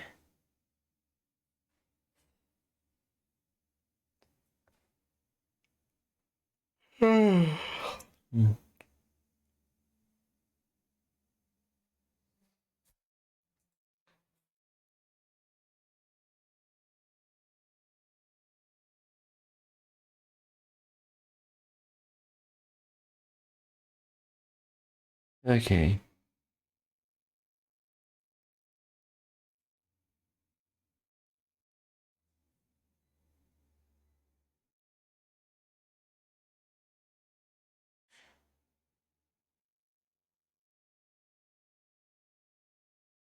Alright,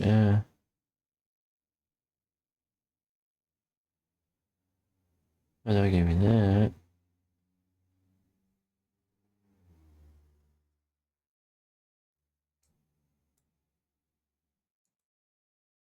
Alright. Let's watch this one. I always like watching the micro videos. Yeah, it gives me ideas.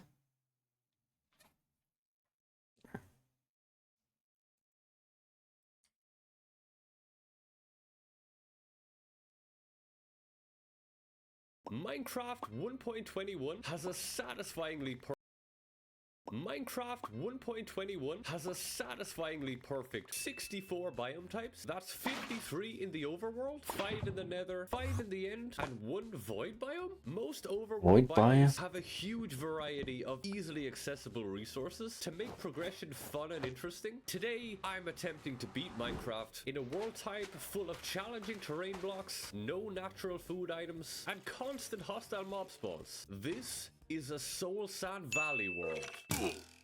Oh, there's a gas right there. I'm stuck on Soul Sand already? Did you despawn? I think you did. So to make this a truly Soul Sand Valley only world, the stronghold actually generates inside the nether. So we'll actually never need to enter the overworld. Oh, hey Enderman. I don't think I'm ready to take you on yet. Oh, look, we got a dried gas. I guess I can collect some of the blocks that I can break by hand. They might be useful for something. There we go. We got a stack of soul soil. Oh, there's a skeleton right there. This soul soil is going to be so frustrating. Oh, there's a fortress there. How am I supposed to take you on with nothing? Maybe I can sneak past on this side without you noticing. Stop walking this way. No, go the other way. So far, so good. Oh no, we got a lava lake. Oh no, this is a bad start. I guess we can cross the lava lake. A ruined portal would have been very nice to maybe get some initial tools and armor. There's blazes already. I think I can make my way over from here. This soul sand is so annoying already. At least I don't have to worry about piglins right now. But look at this.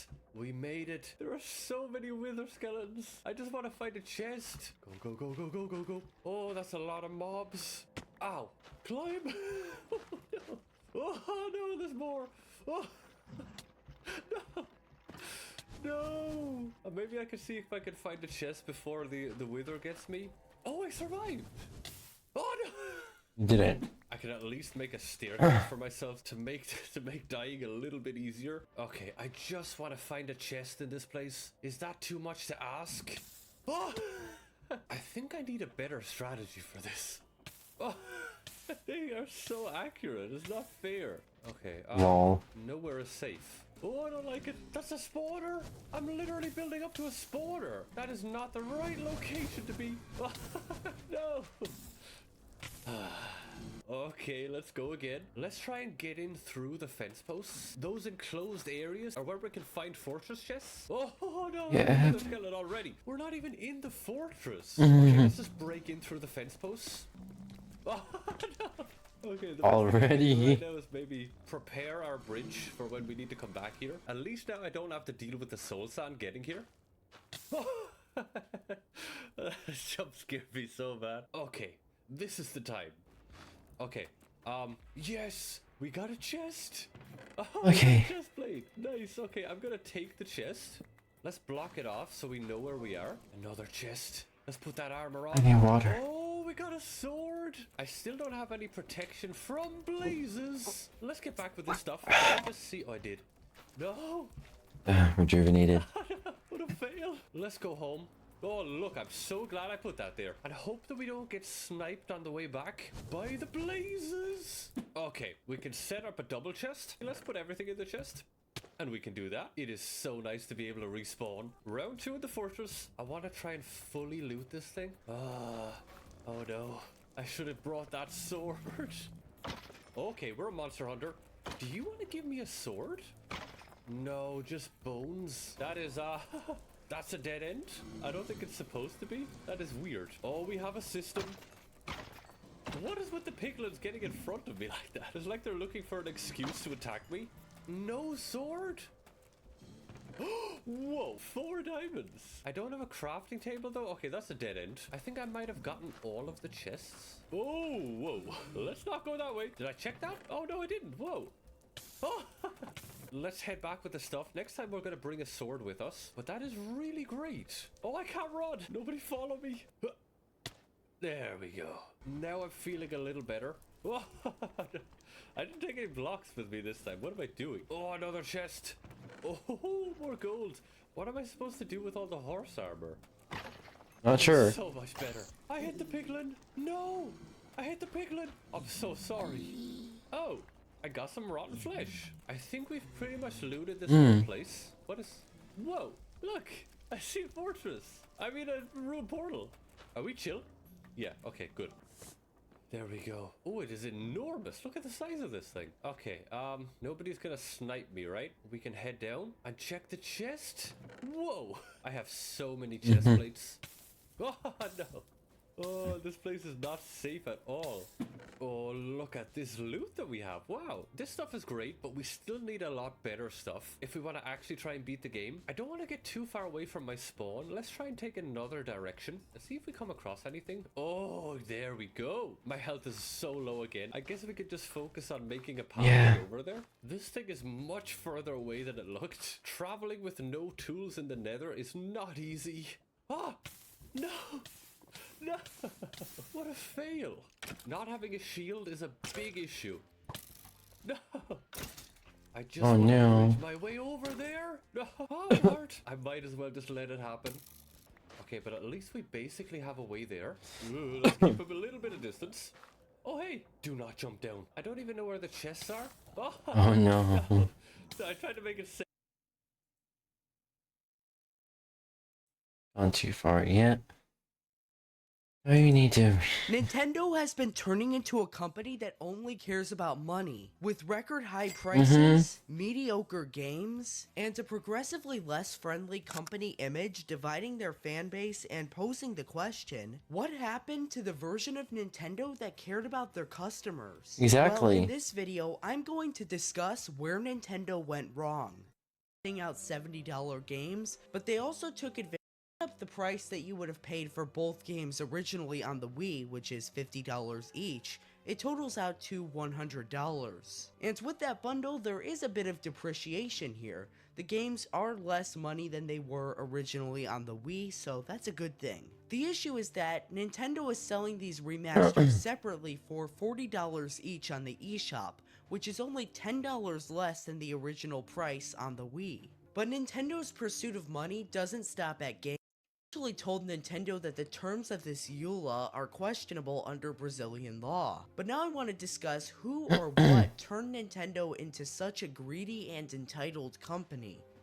Well, the way I see it, it's pretty simple. Nintendo has always been this way. A good example is the Wii Sports dispute between former Chief of Operations at Nintendo of America, 𝙂𝙂𝙖𝙀, and the executives at Nintendo Global. Reggie wanted Wii Sports to be a pack-in game for the Wii, and he pushed really hard for this to be the case. He thought it would be a good idea to show off the proprietary concept of the Wii to people and kind of how to use it. But of all people, Shigeru Miyamoto, who is not at all known for being involved on the business side of Nintendo, pushed back, where Miyamoto stated, quote, "Neither of you understands the challenges of creating software that people love to play. We do not give away our software." Wii Sports was only included with the Wii because Satoru Iwata, who I mentioned earlier, decided that it wouldn't be a bad idea to include Wii Sports with the Wii because it would teach people how to use it and kind of explain the technology. Miyamoto was reportedly not happy about this, and I think that's the best example to show how Nintendo has always operated as a business. Miyamoto's quote summed it all up. They don't give away their software because they think it's extremely valuable. But anyway, let me know down in the comments section what you think of all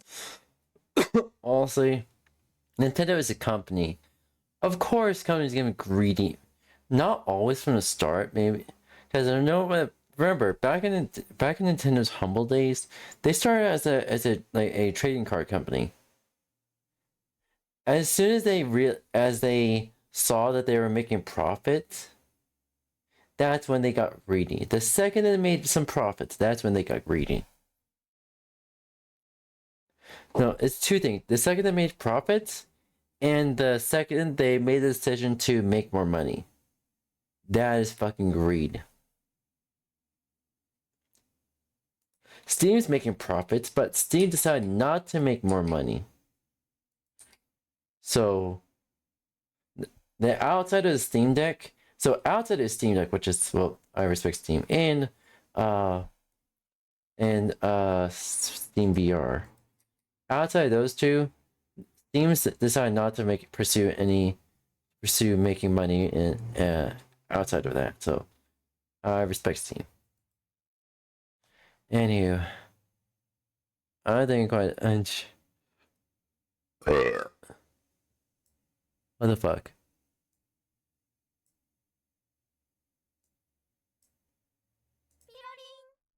Anywho,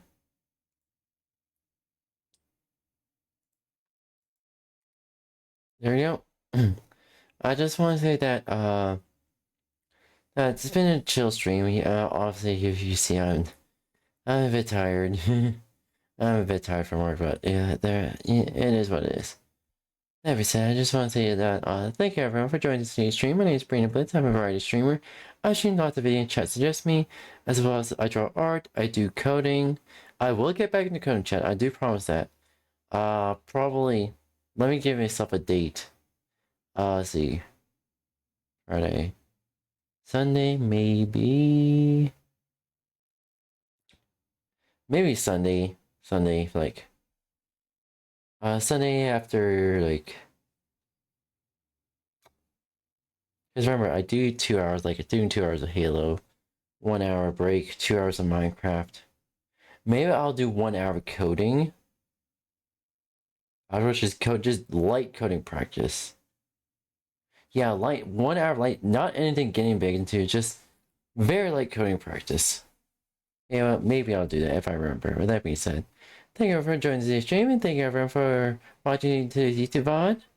And that being said, I gotta get going now. Bye bye, matinee.